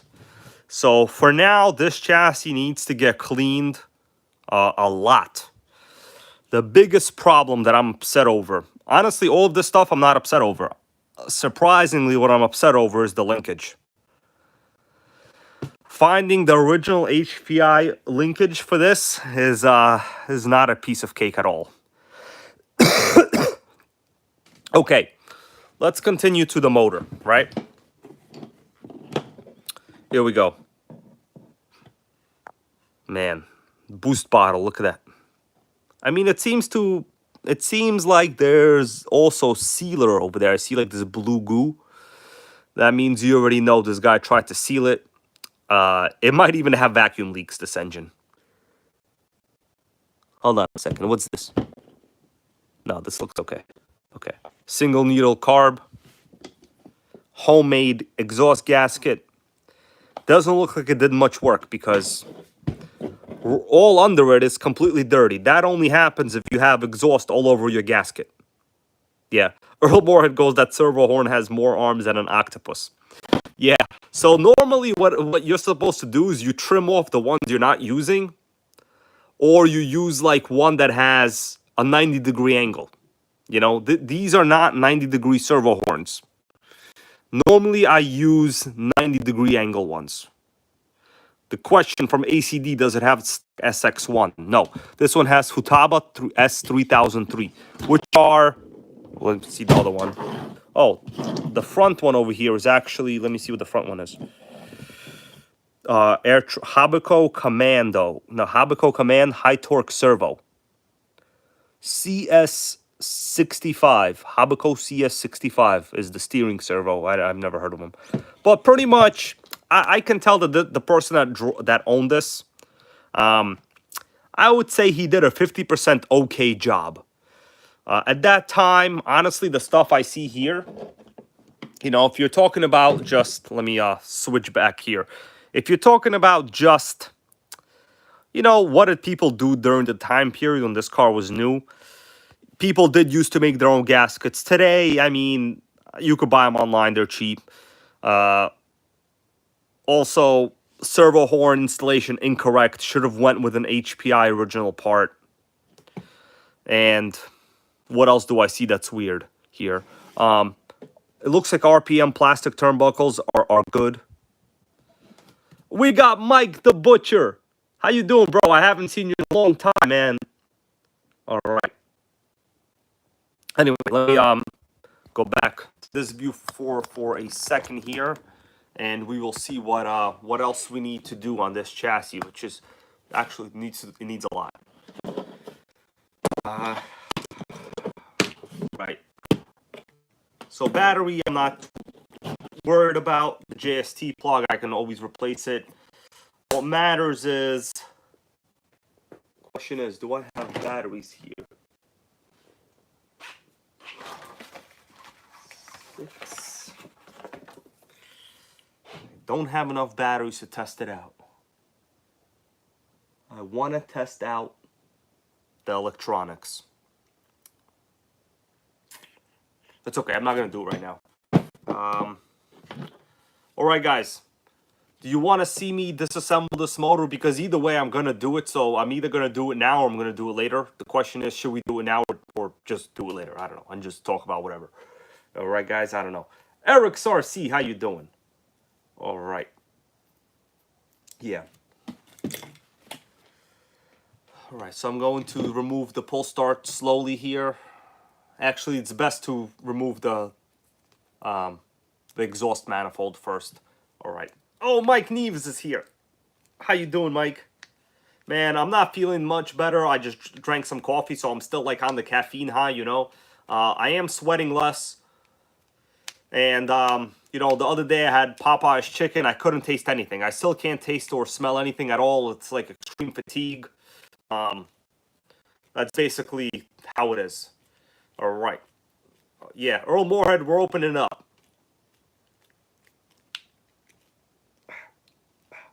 There's a lot of thread lock in the bolts. Gotta use a better driver.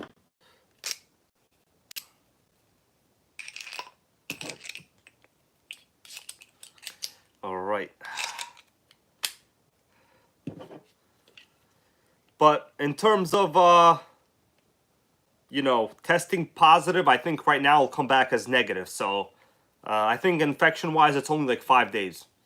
So I'm way beyond that now. But like symptoms are still pretty bad. Still quite bad. So, you know, if I go to Popeyes tonight or go to Taco Bell, basically I won't taste anything. So it really doesn't matter what you eat, you know. Pretty bad. Okay. All right, so here's the manifold and the pipe. I'm actually surprised to see that the owner of this car previously, that ran it in the 2000s, didn't upgrade to a proper tuned pipe. That is what people used to do. Mike the Butcher, bro, thank you. Okay, yeah, you know, we talk on Instagram, bro. You know, I see your message right here. Okay, yeah. So I'm pretty surprised that no one upgraded to this pipe. I remember at the time, like I had a friend that owned the RS4 at this time, and the pipe is what you got. You got the damn tuned pipe, all right? Mike goes, do you want the CVEC? No, bro, don't worry about it. We're gonna run stock, you know. I'm good. We'll be all right. You know, the thing is, if I get a CVEC, then I'll have to get like, well, we want a CVEC, all right? We do want a CVEC. We'll talk about that when we cross the road, you know. I need to make sure that the engine is actually fixable first. That's the priority. All right, so let's start disassembling the motor at this point, I guess. Boost bottle, guys. A lot of mystery with this. And obviously I'm gonna clean all this like in the sink really well after. So don't think I'm just gonna like open it up and leave it. You know, it's gonna be expertly cleaned with proper dish soap and a toothbrush. You know, my yeah, basically that's it. All right, so we're gonna remove this now. This is pretty important when you remove it. Okay. Okay, so it came off cleanly. Here we go. A one-way bearing. Well, it's on the shaft. They can't tell much from it right now. Let me just spin the pull starter. Okay, the pull starter spins. Spring is functional. Okay. All right, that's it. That's all. Basically, diagnosis of a pull starter. That's all you can do. It retracts or doesn't retract, you know? Yeah. Oh, Mike Neves goes. Boost bottle. Boost, I got my first revision from my tuner. That's right. Mike is talking about he's recently had a rebuild on his Ford Focus RS. One of the most sickening Ford cars, actually. It's a cool car, 6-speed. Got a first tune going over there. Let's see. Need some oil, Ghost Tara Curry. Yes. So let me tell you guys, I'm glad you mentioned that. Oh, we got Barista Craig is in the house. Been a member for 6 months, bro. Thank you for showing up. Barista Craig. Right now, for everyone that just came here, this is vintage Nitro RS4. I've just disassembled the motor, and we're gonna open up the rest of the motor now. This is what they call a boost bottle, and people in the stream, including Barista Craig that drives a Honda Civic Si Turbo, and of course NitroGang member Mike that drives Ford Focus RS with a turbo. You guys know a little something about boost, don't you? That's right. So this one's for you guys. This one's for you. Now, pull starter cleaning. I normally just wash it with soap and water on the outside, then spray some WD-40 on the inside. You know, pull it out a couple times, wash it again, pull it out. Boom, it's good. It's lifetime. All right. Now, one-way bearing. Thank God it came off the shaft. It's not seized. And very particular to make sure you don't put it on the wrong direction. So I'm gonna put it here for storage. Now I know that this is the direction it goes. I'm also gonna wash the one-way bearing separately and well in the sink as well later. Okay, it's time for the motor. I normally like to remove the carburetor and wash it separately. In this case, I honestly don't know if I want to remove the carb because there is blue sealant right over here, guys. So someone sealed it. I don't know if the O-ring is there. So, you know, for now, I'm just going to leave the carb as it is right now because it's not worth, I'm going to just wash this entire thing in the sink as it is. Okay, for now, let's remove the back plate on this motor. This high probability of this getting stripped. Oh, thank God. Okay. Well, one screw came out so far. Got a question here from NitroGang member Mike Nieves. He goes, bro, my uncle wants to know, is it worth to get the Prime rather than the Prius, than the regular Prius? So the Prius Prime is just a plug-in model. I really don't think you'll even find one of those because they're super rare. The Prime is fantastic, okay? It's honestly... Uh-oh. Hold on. We might have a stripper. Okay, we got 2 out of 4 so far. The Prime is very good. So, Prime has like a larger capacity battery pack, right? I mean, I drive a regular Prius. And right now in normal conditions, I can get like 60 plus miles a gallon. All right.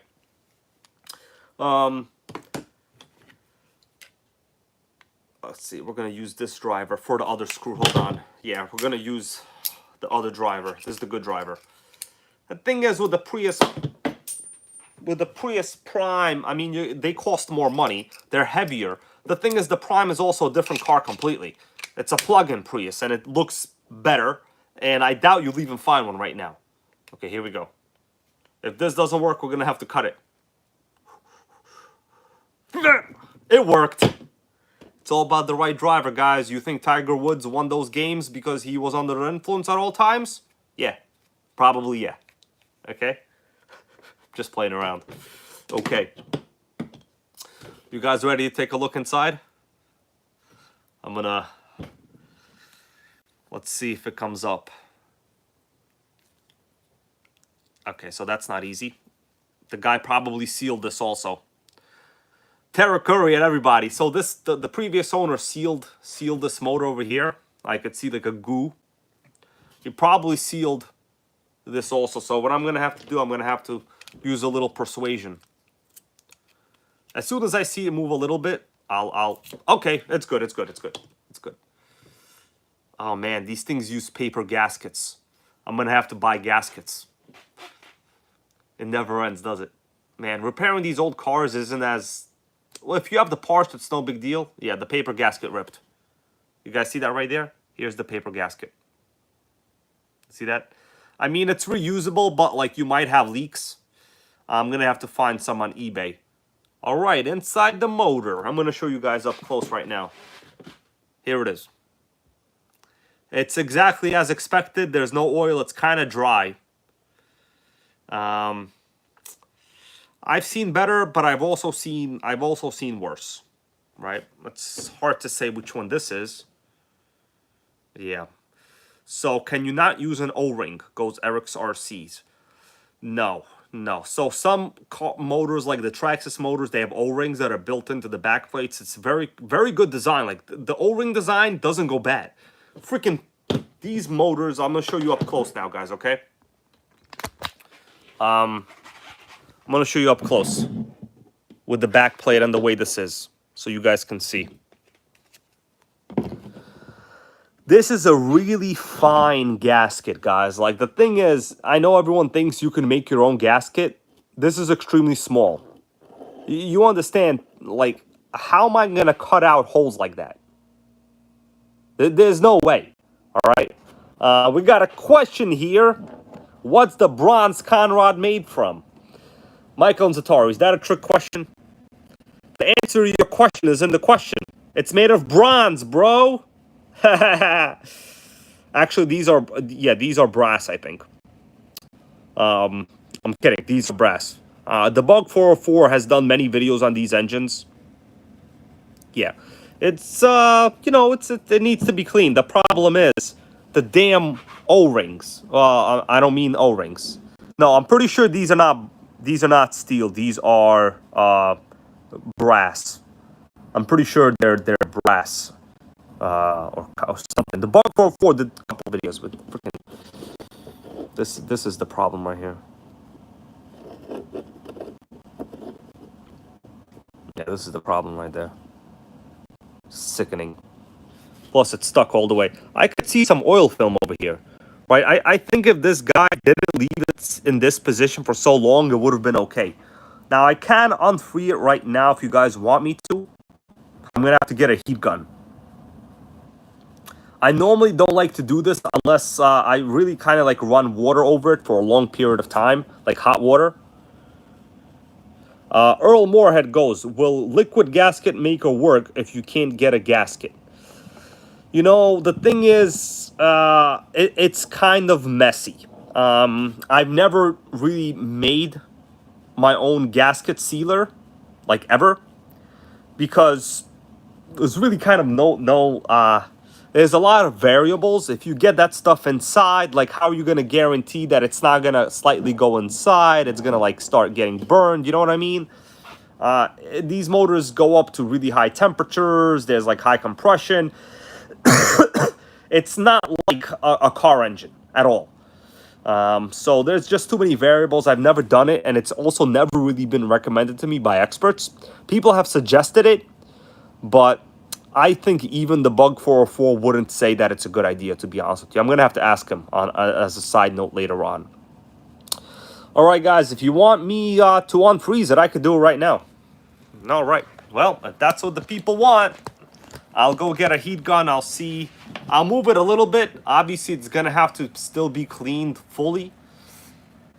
Oh. Hold on. No, it's not moving. So I don't want to like force it too much.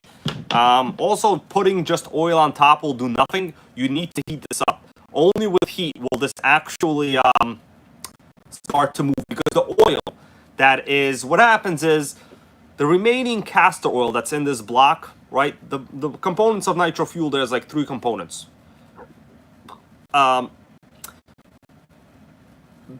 The alcohol component, which is methanol, will evaporate over time, but the castor oil will get gummed up. It'll gum up. And this is why, literally is gummed up. Okay, that's the reason. Let me go get, I mean, that's a lot of messy stuff going on over here.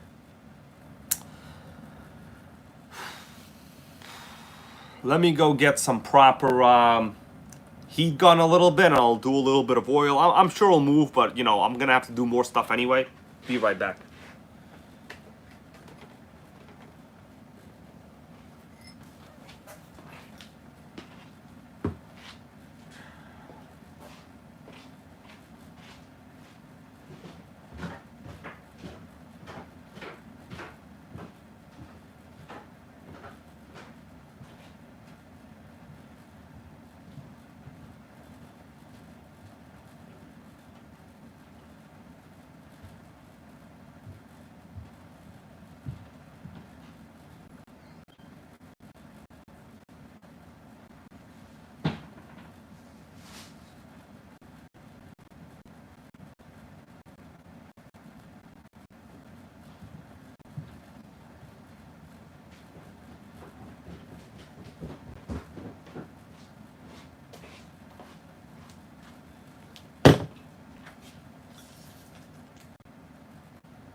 All right, guys, I'm back.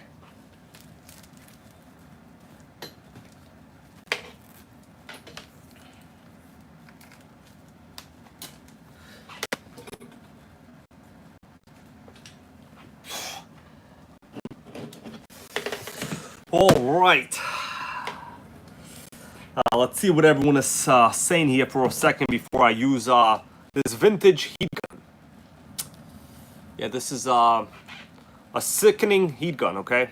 We're gonna do a lot of work right now. Okay. Oh, we got Texas Hill Country Custom Homes over here.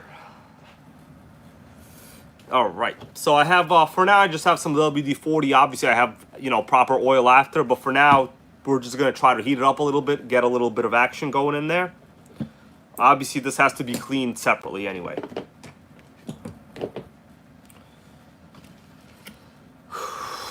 Place your bets, guys.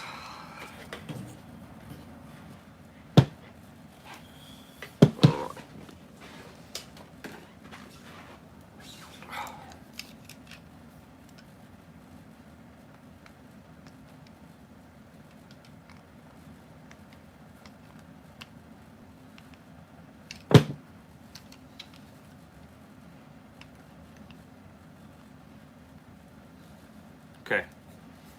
So, for our purposes, I'm just going to spray a little bit in there. Shit. By a little, I didn't mean that much. And in there, so as it, you know, moves up a little bit, it'll start to move around. Basically, I have to heat up the block is what I'm doing right now. And then I'll try to move the flywheel. All right, speed 1.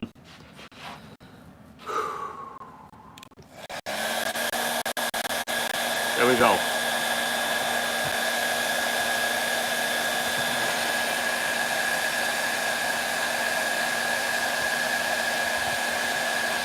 Maybe about 2 minutes.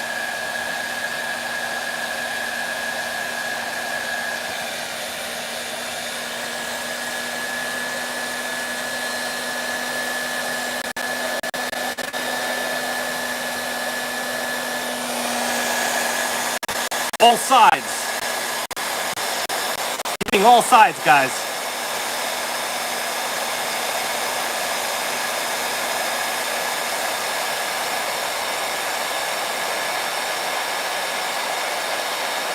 Let's see what's gonna happen. I don't know.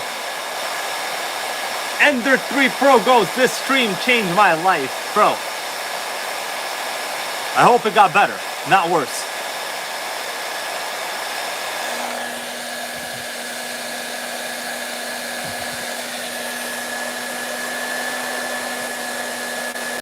All right, let's see what we got, guys. All right, that's enough. I'm going to just attempt to move the flywheel. Whoa, touched. All right, let's check this out. Oh, burned my hand. Okay. It's moving a little. I see it. Oh man, it's really jammed in there. It's moving. It needs more. It needs a lot more heat, guys. All right? Not enough. The piston moved a little, though. We're going to keep going. We're going to keep heating it up. I'm going to heat it up in this position now because it's hard for me to sit in any other position. All right? But it was moving.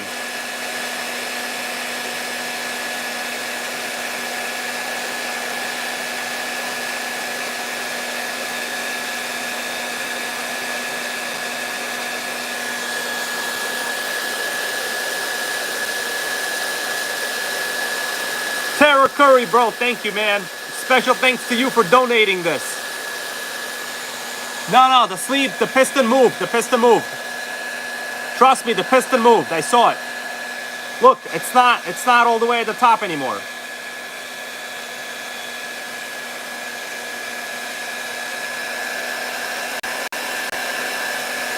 All right, let's do it again. Watch this, guys.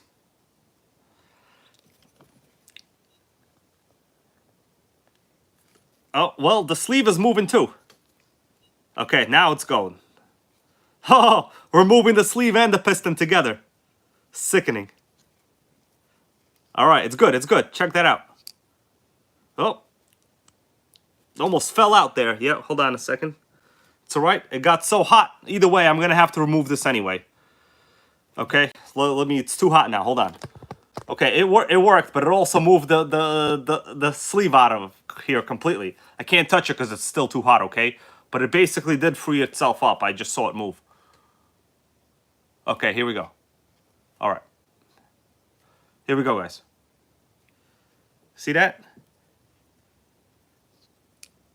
But yeah, basically it has to, you have to clean all this or else, that's it. You see that? Sickening. It's all moving. Well, since I'm holding it like this, it's hot. I can't like move with my fingers, but right here. Check that out. Problem solved. Pinch. I cannot tell you much about the pinch right now because it's super hot. I'm holding it with pliers. Okay, pipe wrench actually. Don't know much about the pinch right now, but I wouldn't expect much. Plus, these are ABN motors, guys. ABN meaning not ideal. You want ABC. All right, it's still hot. Oh, whoa. Guys, this is an industrial strength freaking heat gun. It's not a hair dryer, okay? This is a freaking deluxe heat gun. I got this with like a vintage Nitro. All right. Yeah, this is ABN design. I actually ran these when I first got into the hobby. Almost everyone had ABN back then. Tara Curry knows all about this design. Single needle carb. They're very easy to run, but the thing is, the sleeve plating material is nickel. That's what the N refers to, nickel. Modern engines today are all ABC. The sleeve plating material is chrome. Well, it's chromium, whatever. Basically C. You don't want a C and N, you want a C, okay? It's alright, but back when I ran this motor when it was new, I will confirm, or more it goes, ABN already been neglected. Bro, you're not wrong when you say that. You are not wrong. Already been neglected is about right. I cannot tell if there's pinch at the top like this at all. So, you know, the motor has to be cleaned, obviously, has to be washed really well, after which I'll see what happens. Let's check out what the clutch in this looks like. I'm curious. Sometimes people would install the HPI racing clutch. I'm also going to have to do a proper bearing upgrade on this for modern clutch bearings. Barista Craig over here goes, Leonardo da Vinci. I don't think this motor has any of that, bro. This is probably the Pinchy-less. We'll see. Not the end of the world. I will say something, that the new Nitro Star T 3.0 motor is a direct fit in this chassis, the T 3.0. So if this one is dead, don't worry, guys. Do not worry. I will tell you, these motors, when you get them used, almost always dead. Almost always. Guaranteed. They're going to be low compression because they're ABN designs. Like, back when I ran this when it was new, I got about 1.5 gallons out of it, and it lost compression. So you basically only can get 1.5 gallons out of them, like at most, when they were new. Now, how much was already in it, we have no idea. It looks okay, but the thing is, you can't, from this, you cannot tell whether you have compression or not. So this is meaningless. All right. Check that out. Sleeve right here. All right, so what I'm going to do now,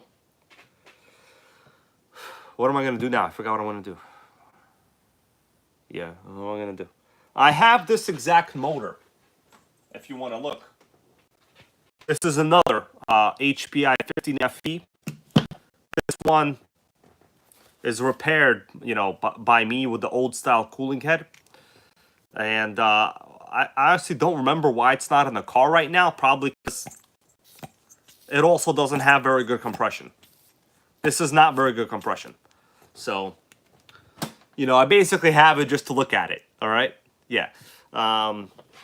And these motors also at that time would generally run, like, you don't want to go beyond 20% nitro, and you want to run at least 12% oil, like not 10. The fuel I run now, it wouldn't last very long with this kind of motor. So, you know, when you buy an old HPIs, just be ready. If you're going to do it, be ready to need a new motor. Originality is good, but you know, one of the bad things about originality is manufacturing processes were not as ideal as they could have been in terms of technology. It's just a fact.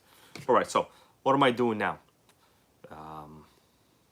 So I'm going to wash this completely, obviously. Let's see what else we have here that could use some attention. What other things good do we have? Well, I don't know. What do we have, guys? I'm thinking right now.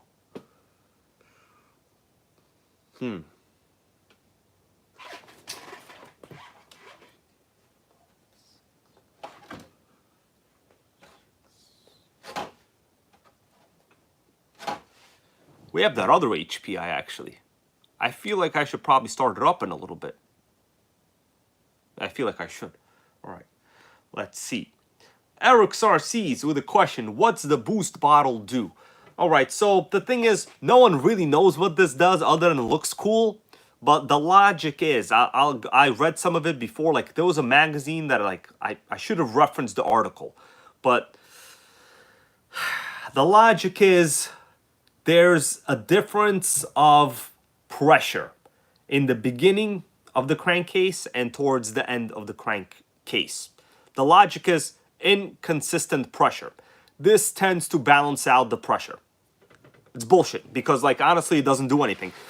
These are two-stroke engines. They rely on the pulse, right, of the two-stroke to draw fuel in. You're gonna have inconsistent pressure.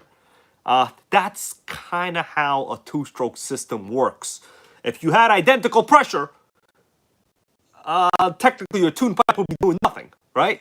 You know, I'm not saying that's 100% exact, but the logic is this would equalize pressure, which in practice, let me tell you what it actually did. In practice, it created holes in your crankcase, okay? Because you see right here, the only way to install this boost bottle is to drill a pressure line directly into the crankcase, which in this case it's done right under the carburetor, where really the screw for the carburetor should be, because these 15FE carbs, they have 2 screws on each side.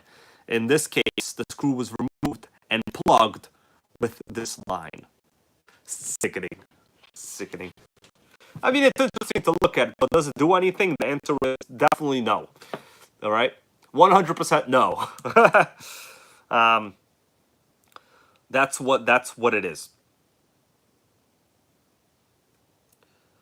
Let's see how many ports this sleeve is. Somebody want to take a guess how many ports? Because we can see right now how many ports it is. You know what? I'm just going to take the sleeve out. Here it goes. We got ourselves a 3-port, baby. It's 3 ports. The lowest of the lowest ports you can get. All right? It's a 3-port job, some would say. All right. I'm going to obviously wash this later. It's going to be, you know, I'll assemble it. It will be like new. But that is for just testing purposes.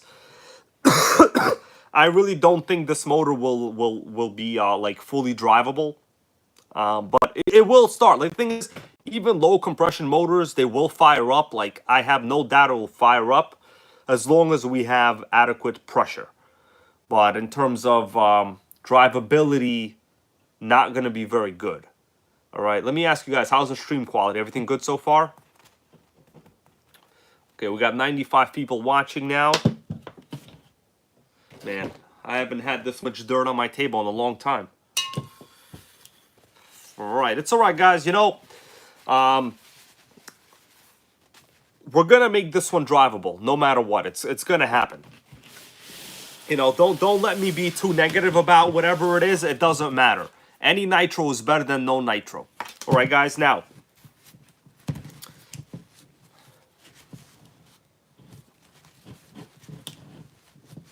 Alright, man, it's chassis dirty, alright. Tara Curry goes, let's make nitro great again. Exactly. That's what we're gonna do, man. You know, I'm giving the good and the bad of this right now, and I just want to say once again, this was a donation by Tara Curry, so I appreciate it a lot. There's things to do on this chassis, but that's part of the hobby. You know, you're almost never gonna get a nitro that's not new, that there's gonna be nothing to do on. That's like what it is. Some of us love it, some of us really love it, and some of us deal with it. But it's okay. It's gonna be fun anyway. Yeah. Earl Moore goes, burning nitro better than 12S.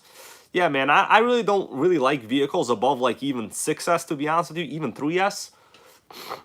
So tomorrow, you guys saw a poll. I created a poll recently, right, in the NitroGang Facebook group, and the question was, should I get an Arma? And most of you said yes. So guess what? It's coming tomorrow. All right, now, there were already a lot of like haters, you know, like, you know, I understand I've created this character, you know, the NitroGang character, but the thing is, I don't exclusively hate electrics, okay? I don't. That's not fair, okay? In fact, there's like one right here in every video that I have, okay? The thing is, I never said never to buy Armas. I just said buy them if they're much cheaper than Nitro and you have more Nitros. In this case, Earl Moorhead knows the one I got. The Arma Vendetta, the 1/8. It's coming tomorrow. Okay, it was on a giant-ass sale, okay? It was $299 for a ready-to-run Arma Vendetta. The way I see it, I shouldn't have to apologize for it. The thing is, it's my money. They didn't give it to me. They don't give me shit, okay? I know some channels recently been getting a bunch of Armas and shit like that. That's why they're all Arma-dominated, right? But the thing is, it's an on-road 8-scale electric that could do 70 on a 3S. So for me, I look for a couple main things in electrics, which is rare. But I do look for a couple things in electrics.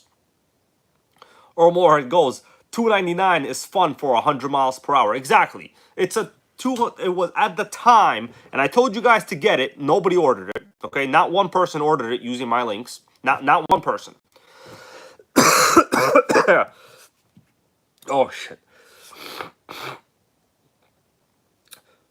It's a 290, at the time, it was $299.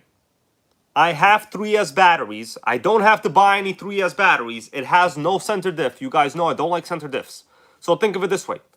It's a 70 mile per hour capable, $300, center diff free RC. Like, it's cheaper than any Nitro you can buy right now.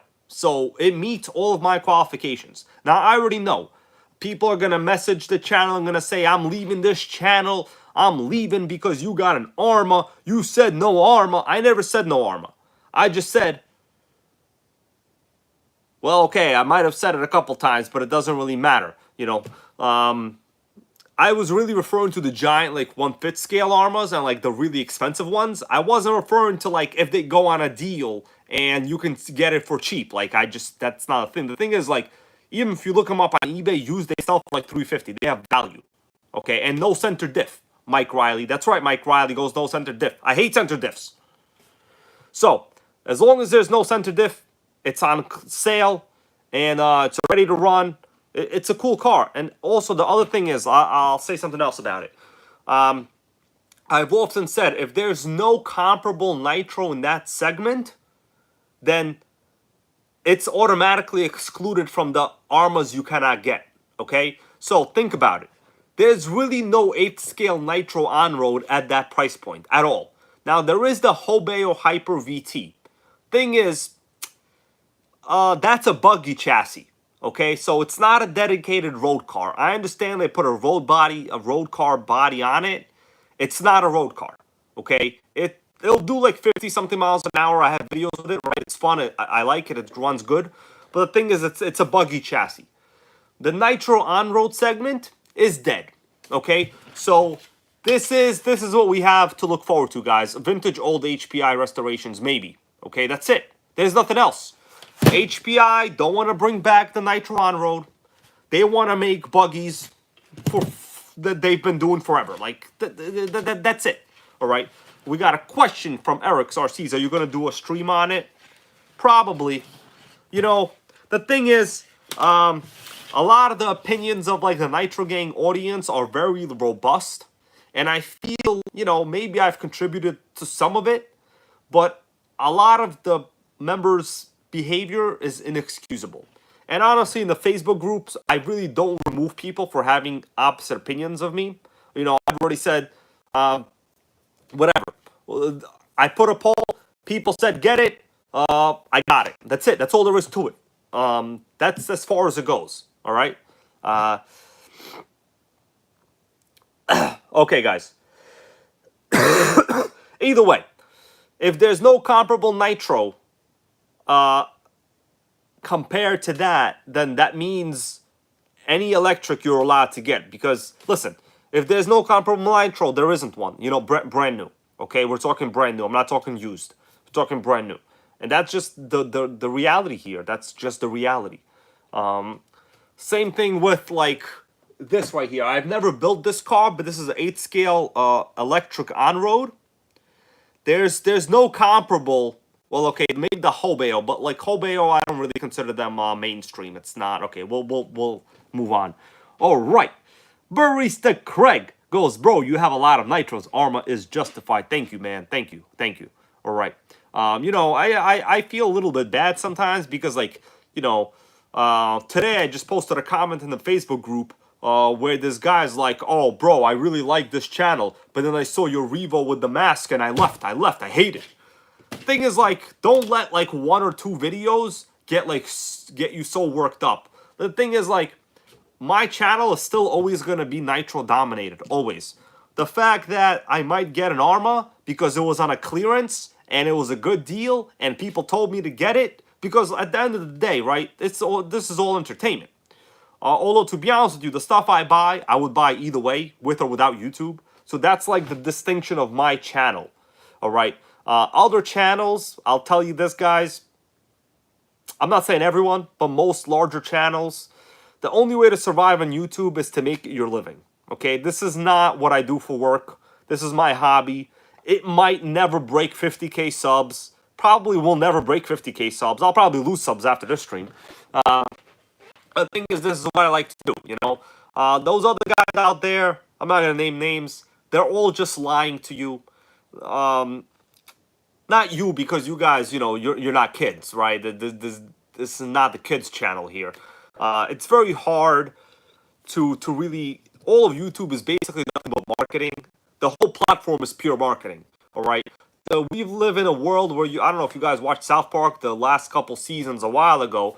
There was this, pretty much a season dedicated to whether people can distinguish from marketing or not marketing. Everything is paid marketing, no matter what. Okay, this channel, it's probably the last one that isn't. All right, the reason is there's no money in vintage nitros. Okay, there's nothing for me to sell you here. All right, there's zero probability of anyone ever using any of my affiliate links at AMain to buy a nitro after this stream. Okay, there's zero chance. You know how I know? Because it has never happened.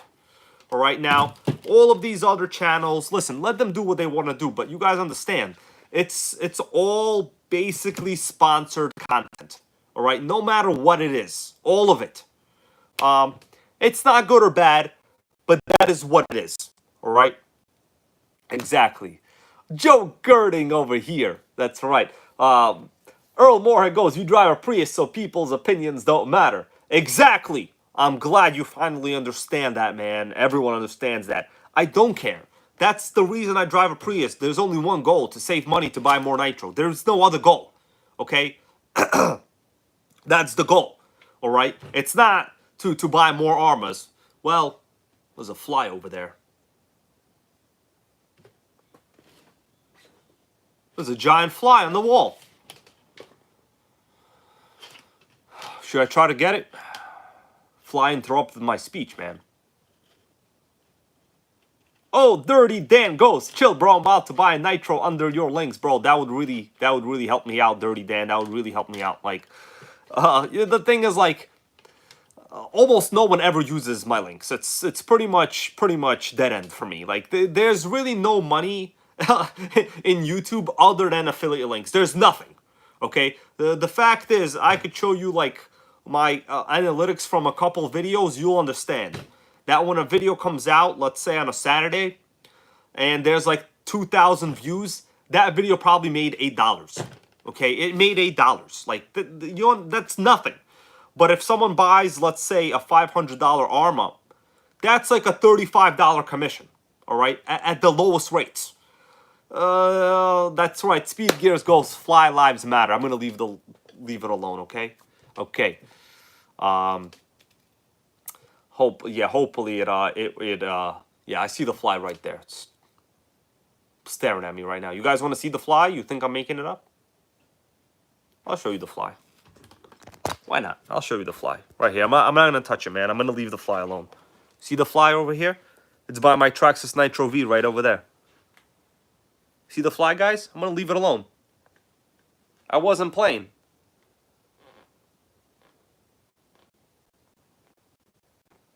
Alright. It's a nitro on the door. I mean fly on the door, guys. What do you think about that? Sickening. Oh, right. I'm gonna leave the fly alone. Listen. Let it be, all right? Let it be, let it be. Okay. Anyways, what was I talking about? Oh, Barista Craig over here, that's right. He goes, I bought my T-Max from your links, bro. I remember, I appreciate that. I appreciate that, man. The thing is, like, even, like, you know, the thing is, like, even a lot of the cars that I do videos on, they're, like, constantly sold out. There's, like, no chance of me ever even having the ability of people buy stuff. And the thing is, you know, AMain, it's also freaking USA only. They don't ship outside of USA. So think about it. It's nothing, you know? Like the NitroGang shirts that if you look under the video, you know, I'm not here to complain or whatever. I'm just telling you guys the reality. I don't know, sometimes the links are here, sometimes they're not here. I don't know. Whatever. The shirts, they haven't, okay, all of my proceeds from the shirts, guys, haven't even made enough to buy a used nitro. Okay? Do you understand, like, the reality here? It's all, like, it is only money in, like, the freaking Crawler Armor Gang channels. That's it. That is why almost all channels that I used to respect are now going dominantly to electric Armor Crawler channels. Because those channels, there's, like, a high rate of buying shit. Okay? Nitros, think about it. You can't kill them. How many T-Maxes do you need? you know, okay, as many as you can. But the thing is, like, this channel, even like the stuff that I do, a lot of it is just encouraging buying used products. Okay, a lot of it. Like this video, vintage Nitro RS4. You know, people gonna want vintage RS4s. Like, that's nothing wrong with that, you know? Either way. What's everybody working on this weekend? Why don't you let me know? Okay, so you guys have saw the journey with this. The motor, I fixed it to a degree. Well, it's not fixed. It has to get fully washed, cleaned, oiled, repaired. Gasket, I have to figure out a freaking gasket now. We don't know what's going to happen with this one yet, so it's going to still be a journey. Let me see. What do we got going on over here? What's everyone working on before? I'm going to check something right here. Yeah. Exactly. 1541 Seagulls, they cater to the masses. You know, they cater. The thing is, they also... yeah, that's true. Yeah. If you go to my channel, like, let's say in the year of... Earl Moorhead goes working on the Arma Infraction V2 watching Nitro. That is the best thing you could do in the world, man. I'm happy. I'm happy. And actually, the reason I've been wanting to get one of the fast on-road Armas is because of Earl Moorhead, right? Because, honestly, when I saw he got over 100 miles per hour with a nearly, well, you know, stock electronic setup on the Arma that is now $300, I mean, listen, you can't deny $300 for 100 plus miles an hour is insane, okay? You can't deny that. That's not even me can deny that, okay? Sometimes when the facts are looking at you in the face, you have to acknowledge the facts. And the fact is, that was a good deal, okay? That was, so yeah, it's not 300 anymore. I posted links like the 2 days that it was on sale. I told everyone to get it. You go to the NitroGang Facebook group, you'll see. You'll see, I told everyone to get it. Whatever, okay? When the deals are there, I post the links whether they're electric or not. Okay, usually I like the Nitro ones, of course, but if the deal is okay for the electric, I'll post that too. All right, now, Sam S goes working on a Losi 8 Truggy and Hobeo Hyper SS. Maybe Hyper 7. Yeah, you're right. I never know. What I also cannot tell Hyper 7 or Hyper SS. It's almost impossible to tell, you know? Adam J goes, I agree, I bought one because of prices. Exactly. Listen, I'm the type of person, I'll buy a train load of coal if the price is right. Okay? You understand what I'm saying? I'll buy a train load of coal. Right? Yeah. Earl Moorhead goes, I bought another Vendetta at 300 for parts. I remember, bro. Yeah, like you said in your video, any crash on a Vendetta will be the price of a used Vendetta. Oh, shit. I'm super hungry right now. Oh, my God. All new to Kendo. That's right. Working on the new Serpent SRX8. I've been telling people to get it. That's actually the first link in the description of this video. The Serpent buggy. That's the buggy I want people to get. Actually, this Sunday, I'm going to get a chance to break one in. It's not mine, right? Because I already spent my money on the Arma. You know. But I figure... The thing is, like, you know, of course, some of my friends, they also buy new Nitros, right? Like, and the thing is, I want it too. But I usually don't buy the same one that they would. Not because, like, it's bad, but only because for variety of the channel, for me personally, you know, if they've already bought it, I'm still going to hang out with them and do videos on it, right? Like, a lot of the cars that I have that are in the channel are not even mine. All right, but that is the only way I can maintain anything like this at all, you know. Anyways, K-Cubs, guys, 23 cents. Gonna have one tomorrow too. All right, fixing the T-Max trans goes Eric's RC. Which one, the 3.3 or 2.5? Probably 2.5 mile. Those ones break all the time. Probably 2.5. Okay.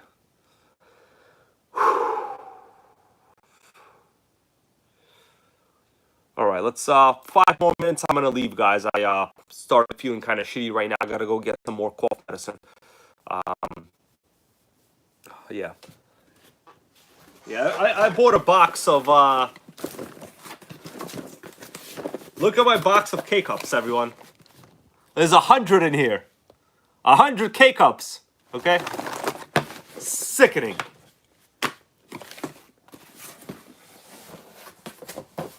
Buy in quantity, guys. Buy in bulk, right? Why not?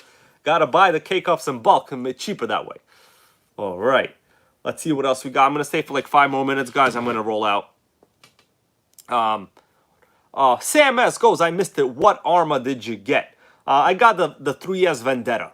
The reason is it was on a clearance. I like the 3S lineup. I honestly don't like to run above 3S. Because then after that, above 3S, you wind up getting like dual lipo packs. It's like a lot of charging. It's basically a waste of time. For me, I like a nice proper 3S setup. Honestly, I like the 4x4 Rustler VXL. I like it. I like the Arma. Anything 3S I like. Force and above, I don't like. All right, Barista Craig goes, I still need a new Nitro Fortec chassis. Oh yeah, he's working on the Fortec, making him great again.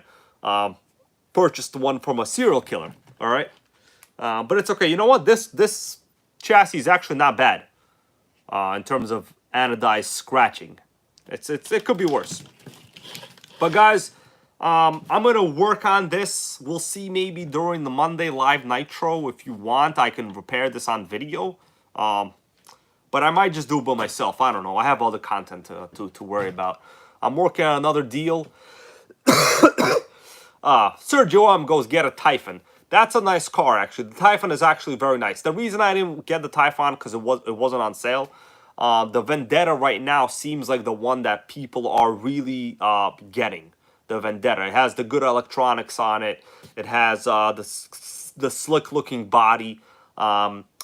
They're basically they're kind of all the same, right? Like basically the other than wheels, body composition, basically similar. I think, in my opinion. Okay, yeah.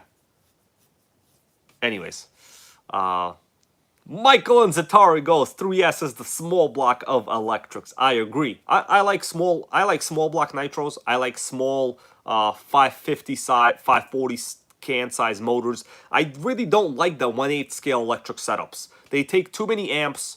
The ESCs are expensive. The motors have like super low kV. Then you got to get giant pinions. It's a freaking I would say the return on investment on a 1/5 scale electric system is not good. All right, in terms of bang for your buck. That's what we're talking about. 3S, honestly, in the track that I drive at, a 3S Rustler 4x4 is ideal for those conditions. I will admit, the road car, the Arma all road, they should just call it one road. Okay, by all road, they mean one road, pavement. Okay, pavement. All right, guys. Now, 2 minutes. I'm gonna be out. It's almost 10 o'clock. I can't even eat nothing because basically can't taste any food. It's pretty much pointless to order anything. I'm basically starving. I haven't gone to the gym in like 2 weeks so far. I feel shitty, you know. Anyways, Tara Curry, special thank you once again to you, man, and for donating this to the channel. I appreciate it. You know, it's some work, but it's nothing that cannot be one way or another repaired. All right. Yeah, Earl Moorhead here with a great comment goes, all road that are flat. Exactly. Yeah, I think Arma started a trend of like people spending a lot of money on tires. All right, I think they've realized that in like automotive racing, people spend money on tires. So therefore, why not have people spend money on tires on RC more than they normally have to? Because I honestly got to tell you guys, before Arma, this whole like tire smoking thing, it wasn't a thing in RC. Like no one smoked tires. No one even thought about smoking tires. Actually, people were looking for long run characteristics in tires. And now they're looking for how fast could I kill a set of tires. Okay, so thank you, Arma, for helping people kill tires. Job well done. All right. Anyways. That's it, everyone. Keep making Nitro great again, one way or another. We're going to continue doing what we're doing. Joe Girding, that is a good deal. 547 for the 1/5 Outcast. That is not a bad deal. I agree with you, man. Yeah. Yeah. we're all just gonna get along, goes Michael Sucha, RC channel, RC cars or trucks. Yes. Let's all just get along. Yeah. Earl Moore had $100 tire killer in under a minute exactly. I actually have a video I haven't published. One of my buddies was driving a fifth scale, well no, the arm infraction, right? The truck. Killed the tire right away. Right away, dead tire. You know, I'm gonna work on editing that video for this weekend. We'll see. Sergio goes long live Nitro. Thank you guys. Stream Sunday, Sergio, possibly. Oh, we got AJ Fresh. How you doing, bro? Sorry, the stream is almost over. My battery on the camera is about to die. I hope you get to rewatch it later, man. We disassembled a vintage Nitro motor from an RS4 that was donated to me, and there's still some stuff left to do. Mike Riley goes, Nitro smoke is better than tire smoke. I agree. Not if you ask Arma, though. Arma really wants you to buy those hoons, and they really want you to kill them pretty quick. Okay? Anyways. Sickening, guys. Thank you for watching, and we'll see what goes on this weekend. Might be something, might be nothing. Who the hell knows? Thank you all for watching, and I will see you guys later.